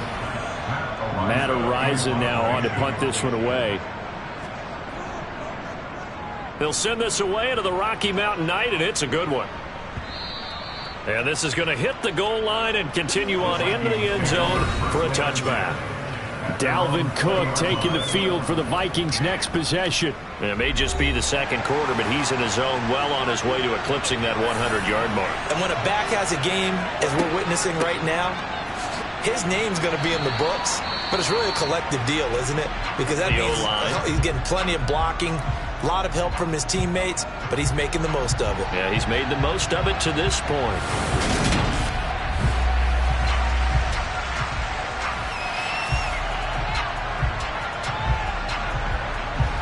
Here's a 2nd and 5 now from the 25. To throw, it's Murray. He'll be brought down by the Broncos. It's a sack. Dropped for a loss of 7 by multiple defenders. So, Charles, no turnovers yet for this offense, but those sacks now, they're starting to pile up. And one thing usually leads to another because they've got to figure out how the offensive line and everyone else involved in protection can keep their quarterback upright and allow him a chance to throw the ball downfield. Not an easy spot here. They'll be in search of 13 yards to try to pick up the first. Now on 3rd and long, they'll look to throw. Bringing it in, Jackson left side. And that's not nearly going to be enough. Stopped at the 22, and he needed plenty more. They'll give him 4 yards there. And that's going to bring up the 4th down. Oh, it's time to give a little credit there to the defense. They played that very well because it was a drag route, and he ran it a little shallower than normal as he worked straight across the field. He was hoping he'd get lost behind the defensive line. But once he made the catch, nowhere to turn upfield and gain any yardage.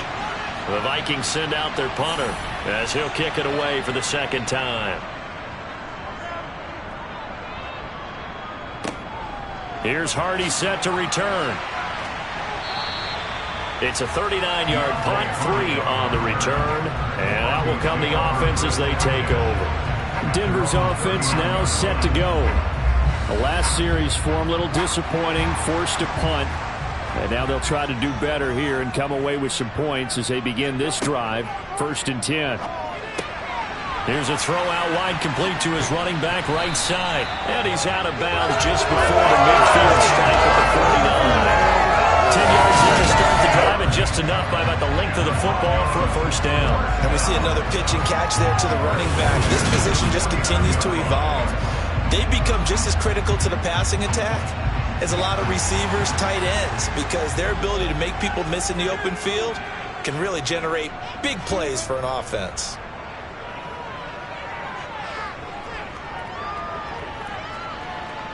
Now he steps away, and he's left with no option here but to throw it away. An incomplete pass on 1st down. That leads to a 2nd and 10. Now it's Wilson. And that one too far in front. He couldn't reel it in. It's incomplete. The Broncos on 3rd down. 3 for 7 so far in this game. This is 3rd and 10. Being chased out left. And he can't get rid of it. He's taken down. Multiple players getting home there for an 8-yard loss. He was really focused downfield, but there was really no viable options. The coverage was too good. And the defense really quickened the tempo of that play with their pass rush because there was nowhere for him to go with the football. The only place he ended up, down on the ground.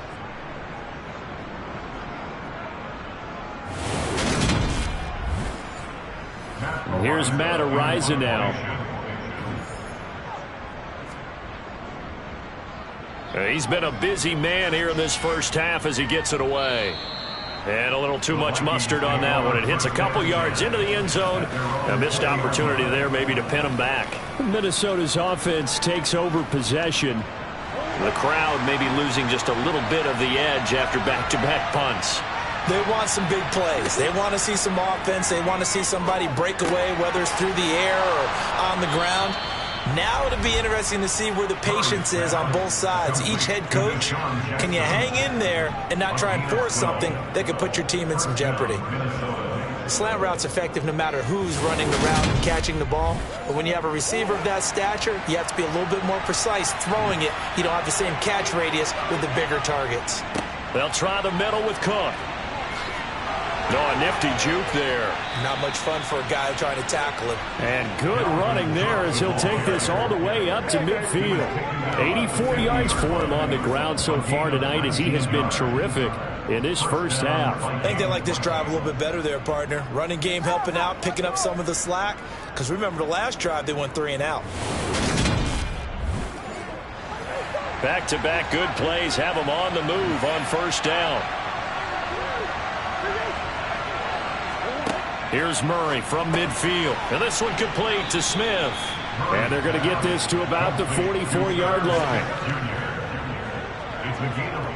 That's a staple of this offense. Drag route to the tight end. Yeah, he's unable to use his size to break off much more yardage after the catch, but still an effective gain nonetheless.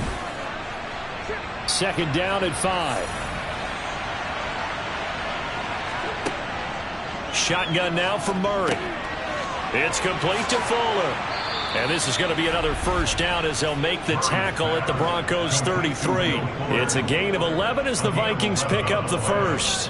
I think that's a big pickup for a 1st down because when you run a drag route against zone, you're sometimes asking for trouble because you might run into a defender. Yeah, well, there they ran into a 1st down. Executed it to perfection. And we've hit the 2-minute mark in this 1st half of action. Coming up at halftime, I'll go from one personality, that's you, Charles Davis, to another one in Orlando, the coach. He'll have stats and scores from around the NFL. You and Jonathan Coachman both larger than life. No doubt about it. But you're stuck with me in this booth, yes, and he's miles away and smiling. And happy. Again, they'll throw with Murray. He gets it complete to Jackson. And he gets it all the way down inside the 10 and mark him at the 5. A well-executed 22-yard gain. But one of the ways that quarterbacks keep all the receivers alive in a play, never lock in on any one guy. Make sure you keep your eyes moving, scan the field. And here he finds the open guy for a nice pickup.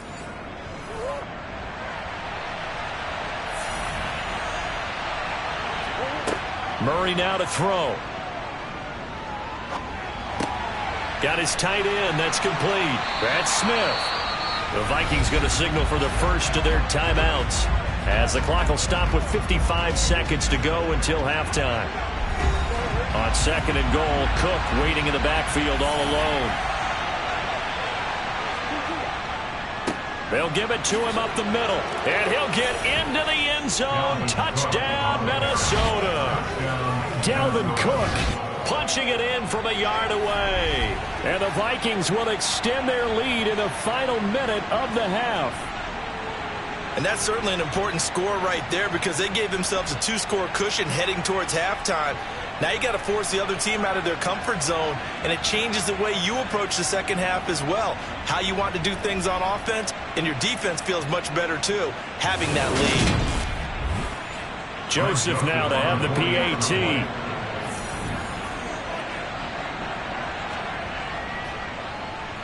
It's good, and now it's an 11-point lead, 17-6. So that drive in total 8 plays. And it's capped off by the touchdown run coming from Dalvin Cook.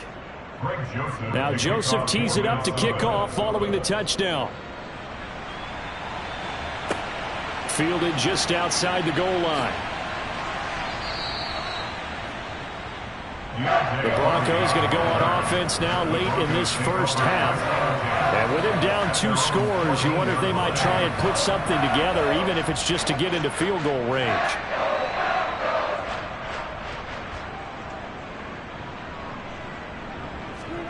Well, throw on first down with Wilson.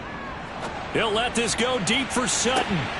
And this is incomplete.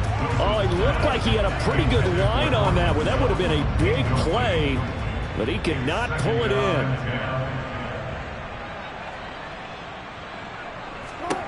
To throw once more on 2nd and 10. Wilson in trouble here, and down he goes. Back at the 8-yard line. Now the Vikings will use the second of their timeouts as the clock will stop with 37 seconds to play in this first half. On 3rd down, here's Williams. Oh, he's got some breathing room. Now the defense will burn their 3rd and final timeout as they'll stop it with a little over 30 seconds to go in the first half of play. The Broncos send out their punter now. He's been one of their few bright spots so far. He steps into this one, and this is a rocket. Fielded just inside the 20. They'll call that a 61-yard punt. He got all of that one. And the Vikings will take over here 1st and 10. And you see Dalvin Cook in the offense heading back out. He's in his zone, 2nd quarter, already closing in on a 100-yard game. And that's the magic number for a running back. Anytime you get to that triple digits, that's all you're looking for. But he's got a chance to really exceed that in this one. Yeah, he does. That's been the gold standard for a long time, hasn't it, that 100-yard mark? It really has, and that never has to shift because it's in a game. It's a 1,000-yard mark. I'm wondering, since we've gone from 12 to 14 to 16 games, maybe we need to up that a little. All right, Brandon, thank you very much. Week 3 of the preseason is here. Everyone wrapping up their exhibition schedule. No games for the league on Labor Day weekend, and then it all begins. The 17-game regular season gets underway on the Thursday after Labor Day with the NFL kickoff game. Meanwhile, for the Broncos, they were on the other end of the spectrum in terms of passing efficiency. That's going to need to improve in the second half to come. All right, Coach, thank you, and we welcome everyone back for quarter number 3. And to no one's surprise here in Denver, that'll carry through the back of the end zone for a touchback. Here comes the Broncos offensive unit here as they'll have it first to begin this 3rd quarter. Charles, it'll be interesting to see what adjustments this offense made in the locker room. Haven't really been able to get anything going offensively, virtually nothing in the ground attack either. So certainly something has to change here in quarter 3. And I'm pretty sure their friends from the defensive side of the ball told them exactly that, because those guys, the stop troops, they've been playing pretty well. They've kept them around in this game. Now they've got some time. The running game struggled in the first half. Opposition knows how to focus on defending the pass here. They've got to re-energize that ground game and maybe open things up for a comeback here in this half. They have not gotten him going at all. Tried to spark something there with a longer throw, unable to complete it. But you have to keep trying. He's one of their best playmakers. No matter what it says on the scoreboard, you're always trying to get him the football. That pass complete to Deontay Hardy. And he will have the Broncos first down as they're able to get the third down conversion. Never make the mistake that the slot receivers, especially the little guys that we're watching here, are just quicker than fast. A lot of them combine quickness and speed, and they catch a lot of footballs as we just saw there.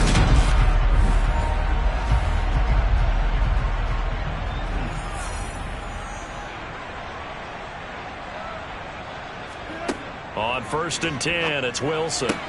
That's out to the flat for Gordon. And he'll get it out a couple yards shy of midfield at the 48. A 7-yard pickup. Brings up 2nd and 3 at their 48-yard line. On 2nd down, they'll run with Gordon. 7 yards there and a first down. Despite the score, despite the deficit, no quitting this guy. He's running angry, running through arm tackles. He wants to change what that scoreboard is saying.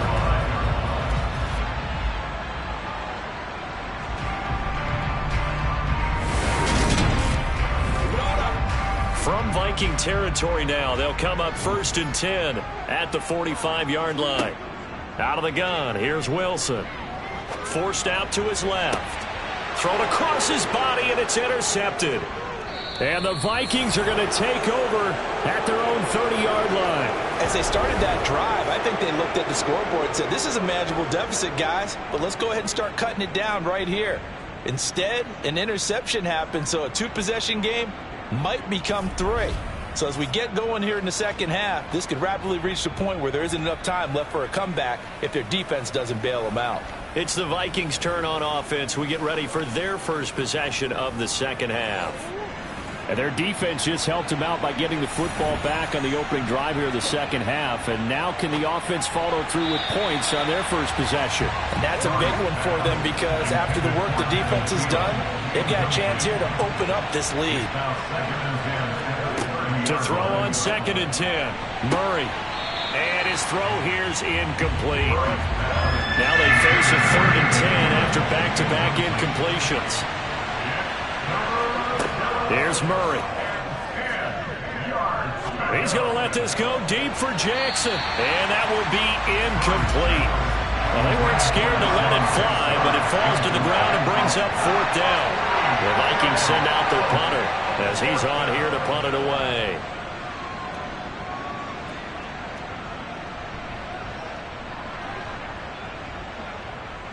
And a nice job here on special teams. This will be down inside the 10 at the 8-yard line. And for an offense that is struggling, this is not where you want to start from. Great punt. Fantastic punt. And for all those who wonder, what do punters do during the course of practice each and every day?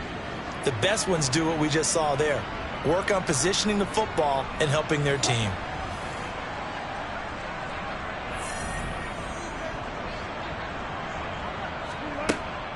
They'll start on the ground. This is Gordon on 1st down. And strong running there gets this up over the 15-yard line. A good run got 7 on 1st. Here's 2nd and 3. From the shotgun, Wilson. And incomplete on the deep ball. This offense in desperate need of a conversion as they come up on 3rd down. Now Wilson. This is Gordon on the dump off. And he'll take this across the 25 before going out of bounds. That one going for a gain of 11 and a Bronco first down. I'm not sure that was necessarily a safety valve or a check down throw on 3rd down. Sometimes just try and find the open guy and get him the ball. He did exactly that and found a way to pick up a first down.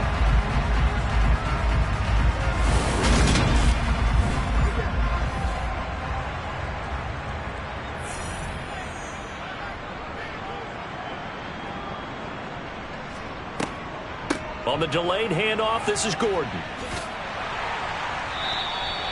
50 yards rushing for him now in the ball game. He's taken down at the 33-yard line. A 6-yard pickup. On 2nd down and 4, Wilson. Albert Okwuegbunam, the intended target. And he's going to be out of bounds right at midfield. 17 yards for the Broncos there as they've got themselves a first down. Now what we're seeing, this is much better from this offense because so far in this game, no touchdowns to this point. And what's usually a direct correlation? Very few explosive plays.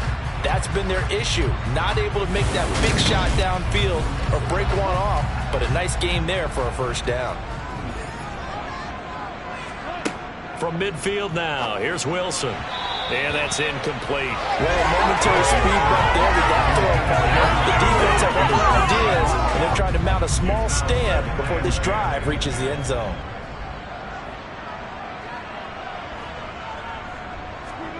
Second and 10. It's Wilson again. And that's checked down to Gordon. This will be the 8th play of the drive. It's 3rd and 7. That's a gain of 3. It's 3rd and 7. Here's Wilson. It's hauled in by Hardy. And he'll be brought down inside the 40-yard line. Did you see that route the way that I did? I thought he was trying to get deep. Yeah, that wasn't the first option. No, not doing it. It came off of that guy, the deep guy, and came underneath on the drag. Completed it very well. So from the 39 now, they'll come up on a 1st and 10. Throwing again here, Wilson. Got a man open, it's Sutton. And he'll be taken down here just shy of the 30. It's a gain of 8. Brings up 2nd and 2. They'll give it to Gordon out of the shotgun. And he'll only get a yard to bring up 3rd and 1. Brings up 3rd down. They stay on the ground. This time it's Williams. And he will have a first down at about the 21-yard line. It's a gain of 8, and it'll wind up moving the chains. Brandon, what were they thinking on defense there? That looked like they were playing for the pass. That was 3rd and short. Yeah, it was an easy pickup because they handed it to him. That was way too easy. Just looked like absolute confusion defensively. Not sure why they were in that set. Yeah, I'd say you ought to have a few men in the box there.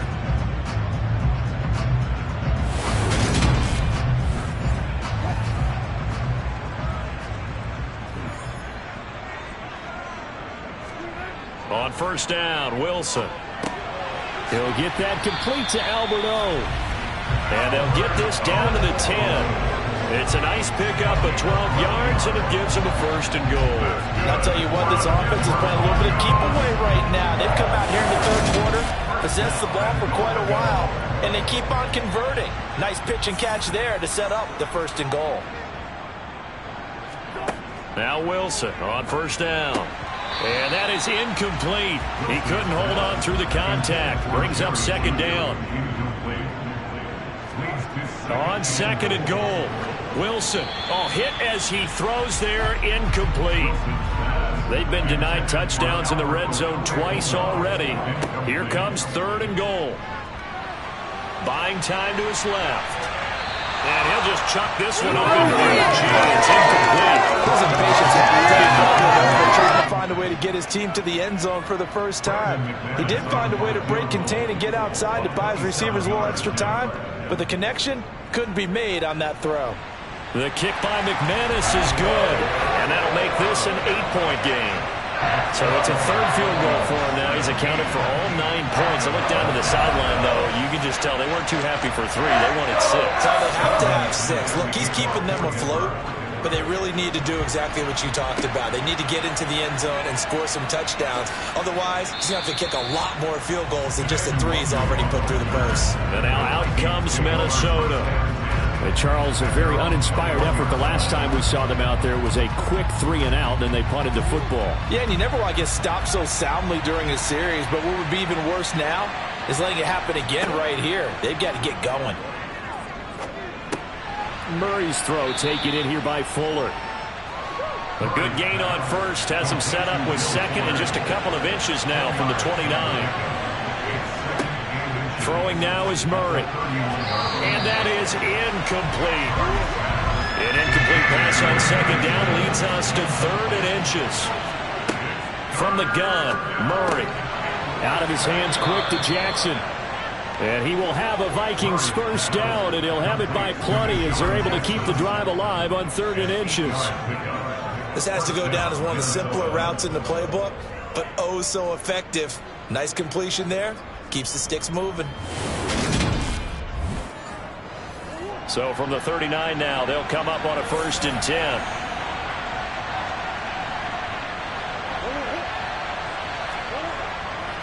Cook up the gut.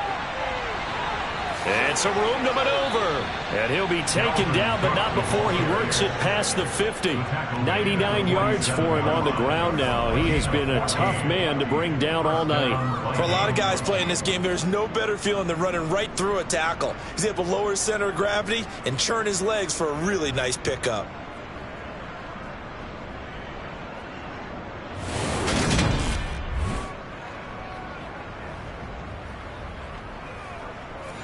So a 1st and 10 now in Denver territory at the 47. They run it again with Cook. As he's got this down inside the 40 to the 39. Inside 4 minutes to go, 3rd quarter. Now Murray off play action. Swinging this out wide here for Cook.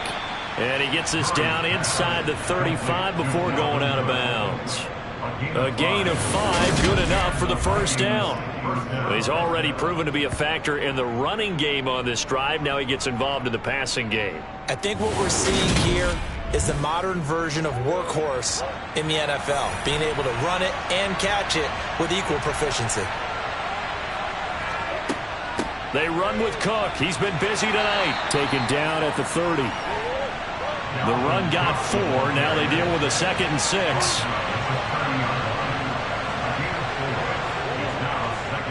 Now a give running right. It's Cook. And he'll be down close to the first down marker as he gets this to the Broncos' 25.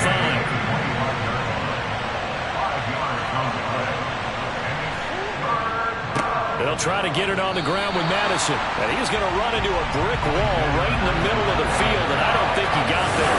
Calling no gain that time, and they're going to be left looking up at a 4th and 1. I apologize in advance, partner, but the beefeaters on the interior of this D-line, you just know they were licking their chops on 3rd and short. And yes, they were rewarded with a tasty dish, stuffing that one short of a first down. Here's Greg Joseph now to try the field goal. Right hash mark, a 42-yard attempt. The kick by Joseph is good, and that will extend their lead even further.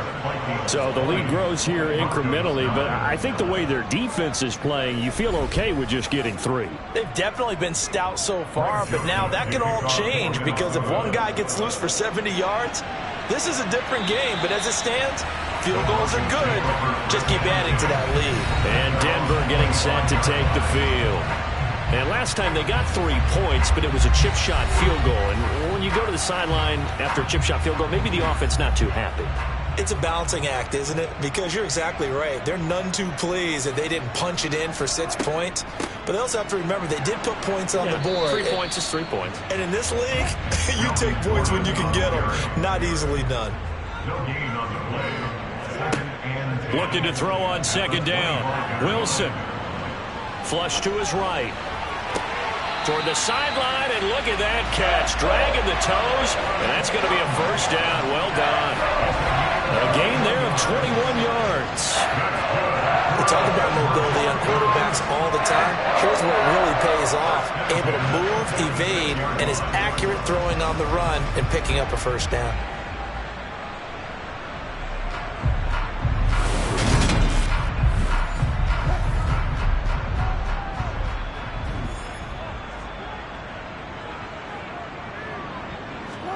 Throwing now, Wilson on first down.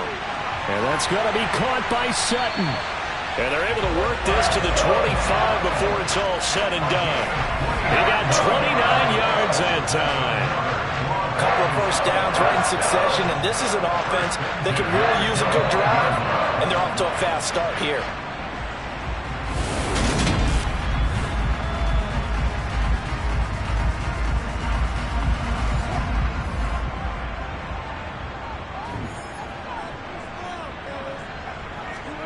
Wilson. And he's got his man in stride, complete.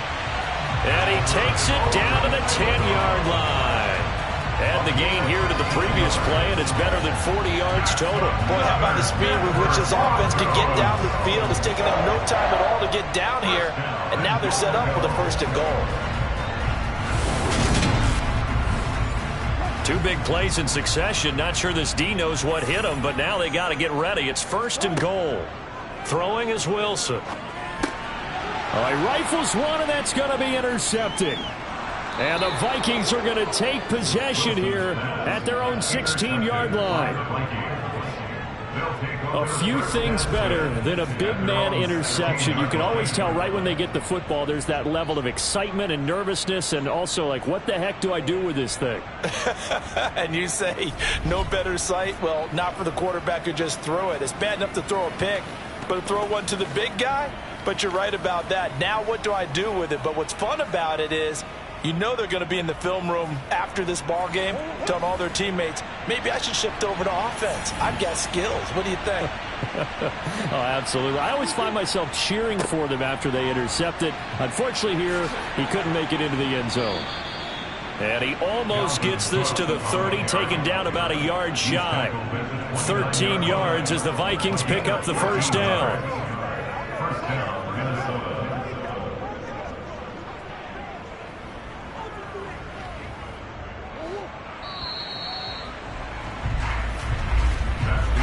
Going to get to the line to run another play. So we will switch ends as the third quarter has come to a close. We'll return with more preseason football on EA Sports. Welcome back now to Denver. It's the Vikings in possession of the football and the lead. They'll be looking to add to that total as we begin quarter number 4. Josh Rosen at quarterback. His pass complete to Ben Dorsett. To throw again on second down. Rosen. And that's complete to KJ. And the ball is knocked out. It's picked up by the Broncos. Loose inside the 30. Inside the 10. And this is going to be brought back for a Denver touchdown.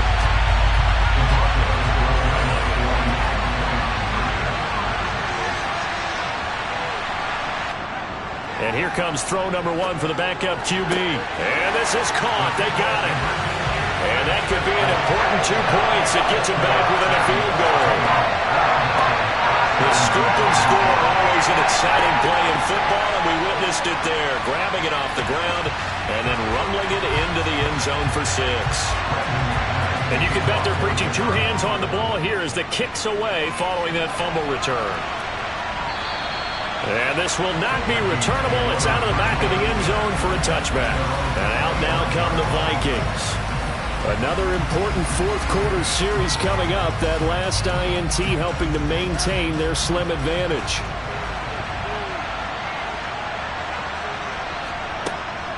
Going to begin the drive here with Madison.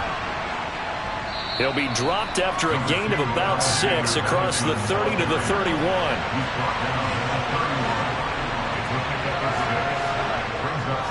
Here's Madison getting it again on second. And this time he's not going anywhere. They'll get him down right at the line of scrimmage.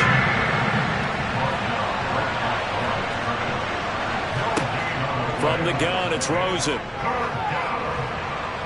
And the Broncos get there and take him down. Looks like a 9-yard loss. And it also brings up 4. And the short of sacks in this game, this was a product of a good jump and terrific effort. Moves quickly off the snap of the ball. Doesn't let up until he's in the backfield and impacting the quarterback.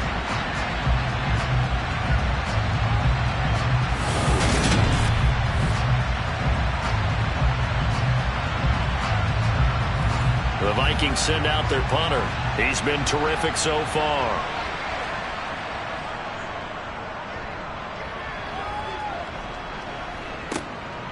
Fielded just inside the 30. Call that a 46-yard punt, though they did get 9 back on the return. And it will be 1st and 10 as they take over. Here's the Denver offense now as they get set to take over here. As this offense takes the field against CD, remember last drive they were moving the football, but then they threw that costly interception, so we'll see if they can right the ship here on this drive. And doesn't that just sum up football? We see it all the time, don't we? The defense goes from losing the battle to making a huge play and stealing the momentum. So you know they're riding high right now, and they're ready to challenge this offense and that quarterback one more time. And we'll see if the offense is up for that challenge here as things start to get more interesting here in this second half. Now it looks like we've got a Bronco that's banged up on the play. We'll step aside and get a report when we come back to Denver.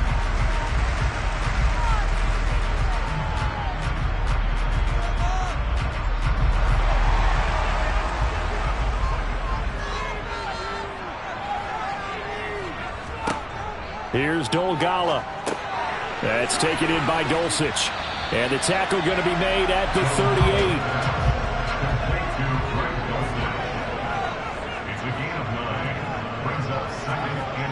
Now Dolgala. He'll go up top here for Hamler. And too much juice. It'll be out of bounds, incomplete. Throwing is Dolgala. He's going to flip one out here to his running back. And he is out of bounds inside the 30. They get 9 out of that one, and as a result, the drive continues. Well, they've certainly done a nice job spreading the ball around on this drive. This time he gets it out to his back, and it's another nice play and another first down. They've got the defense on their heels a little bit. They're reacting instead of being aggressive and making plays.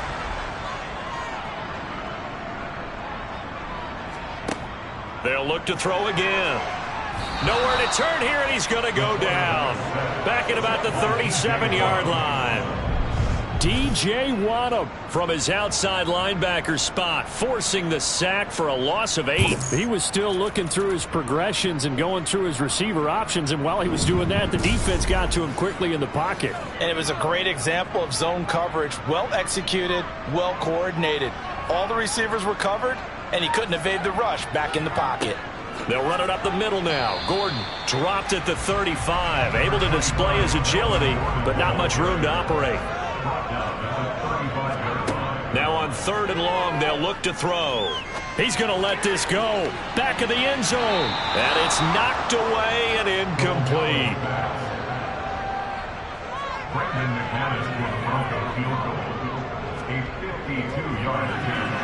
The kick by McManus is good. And in the 4th quarter, this game is tied. Well, you talk about clutch. That one was right down Broadway, and this game's all even here in the 4th. Yeah, he didn't leave any doubt, did he? Good snap, good hold, dead center. Almost like a big-time golfer in a major, firing at a pin from the fairway, trying to win the tournament going down the stretch. And they will not get a chance to return this one as it's through the end zone for a touchback. The Vikings head out to take over once again. And we essentially have a brand-new ball game. After that last field goal has tied us all up, we brace for what should be an exciting rest to this 4th quarter. They'll start on the ground with Madison. And he is met at the line of scrimmage, and he goes down right there. Officially nothing on that last run. They'll try again 2nd and 10. Here's Rosen. And the timing a bit off that time as that one falls to the ground. They come up to the line now facing a 3rd and 10 after the incompletion. Now Rosen. And a throw there going to be incomplete. Some calls for the defense there. They force him to throw down in the coverage, and just like that, they're staring at a 4th down. Well done. The Vikings send out their punter as he'll come on for his 5th kick of the night. And he deserves a bronze leg as he gets this one away.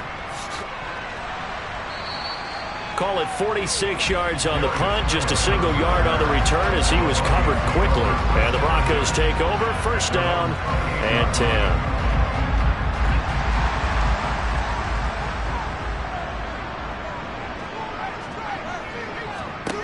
They'll come out throwing here to start the drive. Got an open man here, and it's K.J. Hamler. And to the 36-yard line, taken down there after getting 8 yards. The play-action fake. They'll look to throw.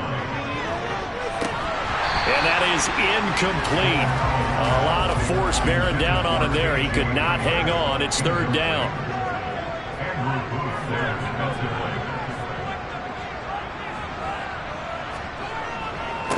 They'll run with Boone here. And he's got the first down yardage before he's brought down at the 42. Give him 6 yards, and they do convert on third. That's quite a spot there for his first carry of the game, but obviously they had plenty of faith in him, didn't they? No question about it. And here, why not go with the fresh legs? Able to push forward, pick up that first.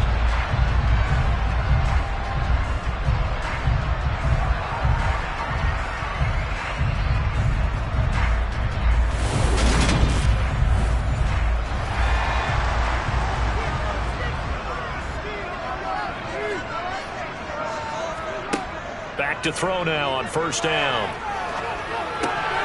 Got an open man. It's Washington. And they'll get this down to around the 47-yard line. As long as you go through your proper reads and progressions, the drag route can be one of those old reliable plays because usually it's good for a good chunk of yardage, as we just saw there. And those guys like it, right? They can get the ball with a full head of steam. Especially against man coverage, because man coverage, they're typically running away from someone and not worried about traffic coming out on the other end. Now on first down, he'll drop to throw it. And that one's going to be off target and incomplete. So after the incompletion on first, now 2nd and 10. Here's a give up the middle. It's Gordon. And he'll get this down only to about the 46. A field goal from this spot likely out of the question. They've got to get closer here on third down. A throw there, but that's going to wind up incomplete.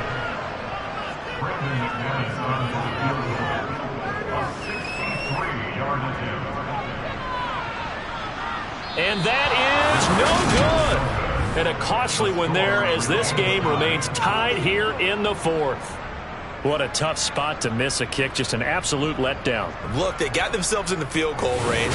Gave them a chance to take the lead. They come up empty, and now you wonder, will their offense ever see the football again? Yeah, because on the other side, one through the post, and this thing could be over. The Vikings offense now heading out to take over.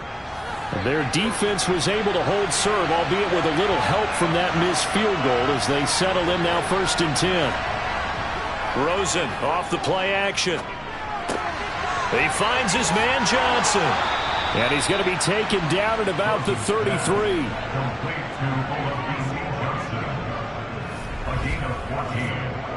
First down, Vikings.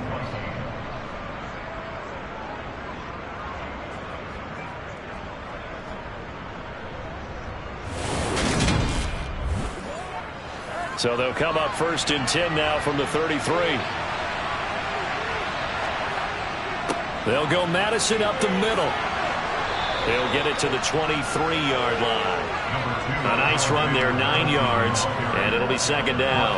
So much of the game today, we're looking for hybrid players, guys who can do a combination of jobs. And anyone who plays a strong safety position, now more than ever, is a hybrid-type player. Half defensive back that covers passes and half linebacker that makes tackles. We just saw the linebacker make that play. Now it looks like we've got a Bronco that's banged up on the play. We'll step aside and get a report when we come back to Denver.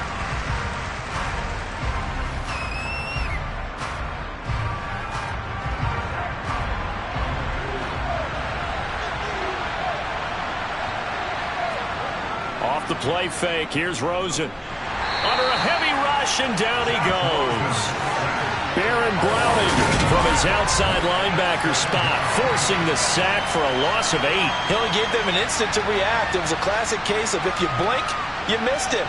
Off of the line and to the quarterback in just a couple of seconds. Running back only had a moment to react and attempt to throw a block. Pass protection has been a problem all night long as they come up facing 2nd and a bundle.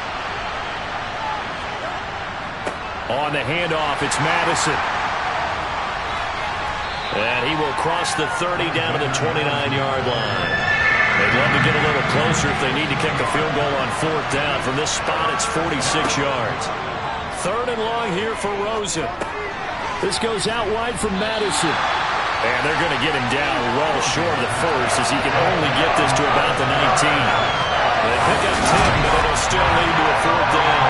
Brandon, it certainly looked like they had that play defended well, but it still almost worked. Got it to the running back. He wound up getting really good yardage out of it. But it was 3rd and long, and they were able to rally and stop it before he could get to the marker.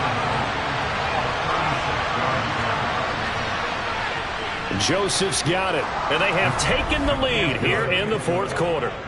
So the drive here ends with a field goal. It does give them the lead, but this one's still certainly a long ways from over. It definitely puts a lot of pressure on your defense to hold the lead, right? They're happy to have it and happy to be out there trying to do so. But I know as a former player, in the back of their mind, they're thinking, why don't you score the touchdown and seal this thing? Well, a dangerous return man showing it here. And all in all, a pretty solid return. Nearly got it to the 35. They'll mark him down officially at the 34. So the Broncos coming out now. And now they find themselves trailing following the field goal. Still a good amount of time in this 4th quarter, but this drive very well could determine the outcome of this ball game. Now he dumps this off over the middle.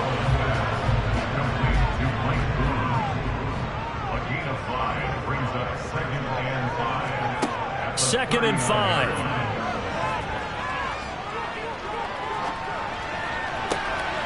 Washington's got it. And he'll have it past midfield almost to the 40 before being taken down. So it's Bronco football as we get you reset here. They come up on a 1st and 10, desperately needing a score here on what could be their final drive. Now a nice throw here right side. He hauls it in. And he'll get this one down near the 20-yard line, just shy of the 20. But now a throw on 1st down there, but it's incomplete. So a field goal on this drive ties it. Remember, no overtime in the preseason, so we'll see how these coaches elect to play this. And they've got it inside the 10 at the 8. Only way to get the lead here, of course, with a touchdown, and that's what they're gunning for on 1st and goal. Now, here's a look for the end zone, but that one's going to wind up incomplete. Nothing on 1st down, so the ball remains at the 8-yard line. 2nd and goal. On the carry, it's Boone. A solid move on the run, but ultimately stopped short of the goal line. Down at the 2. He'll look to throw. Dancing to his left. And he'll just throw this one over in the way of the security crew. Incomplete here.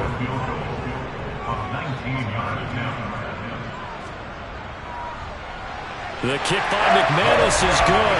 And that will tie this game here in the final minute of play. So a big kick to get this back to even. And now the worry is, did you leave too much time on the clock? There's another field goal the other way. That does you in.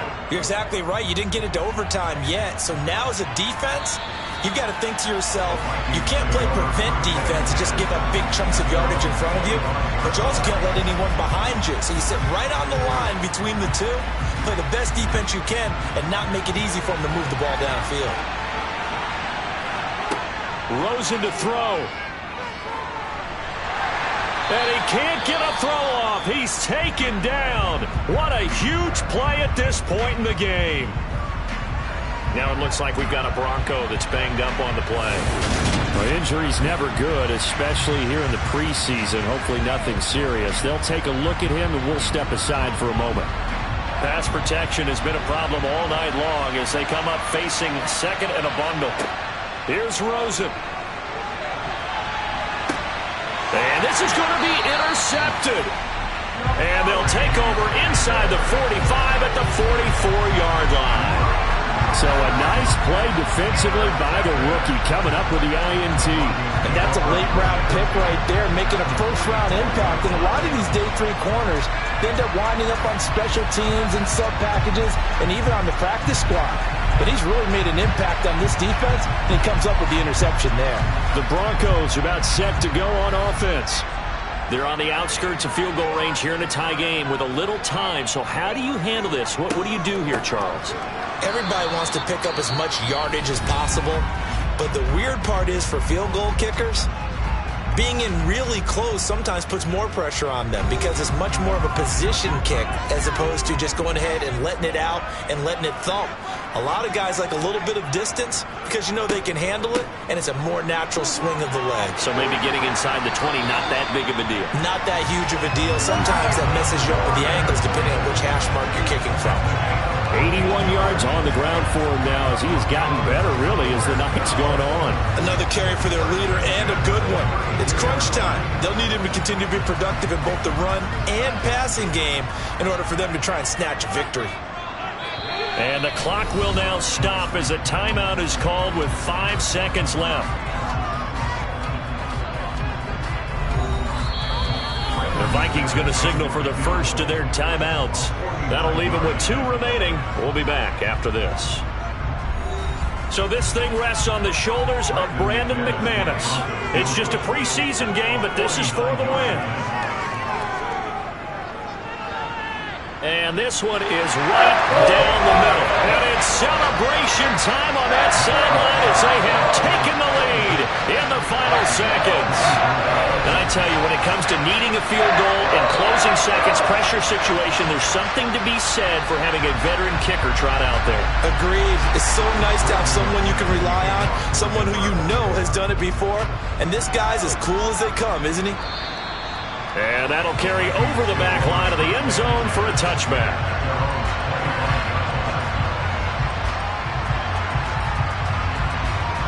Here are the Vikings now to start their next drive. We have seen a lot of points here in this quarter. For us up here in the booth, it's been fun to watch. The defensive coordinators probably scratching their heads. Yeah, they're going a little bit crazy right now. But let's face it, all of our friends who play fantasy, they're enjoying the heck out of this show because most of them are creating and getting a bunch of points. Yeah, points are certainly not at a premium here. So the defense helping him out a little bit here late in the fourth. Man, you're exactly right. And when you're the one doing the chasing, you'll take a little help from the other guys, won't you? And his kick is right there. It's good. And in the fourth quarter, this game is tied. So, Charles, this is a game that certainly had some intrigue, but I think you and I both agree. We like the decision to not play overtime in preseason and just call it a draw. Partner, I want to meet the person who disagrees with this decision, and I just wonder what took so long for the league to arrive at this conclusion. They put the rule in for the 2021 season, and it should have been in a long time ago. Yeah, some rookies might miss some plays, but all in all, no one's paying attention when we get to the end of a preseason game.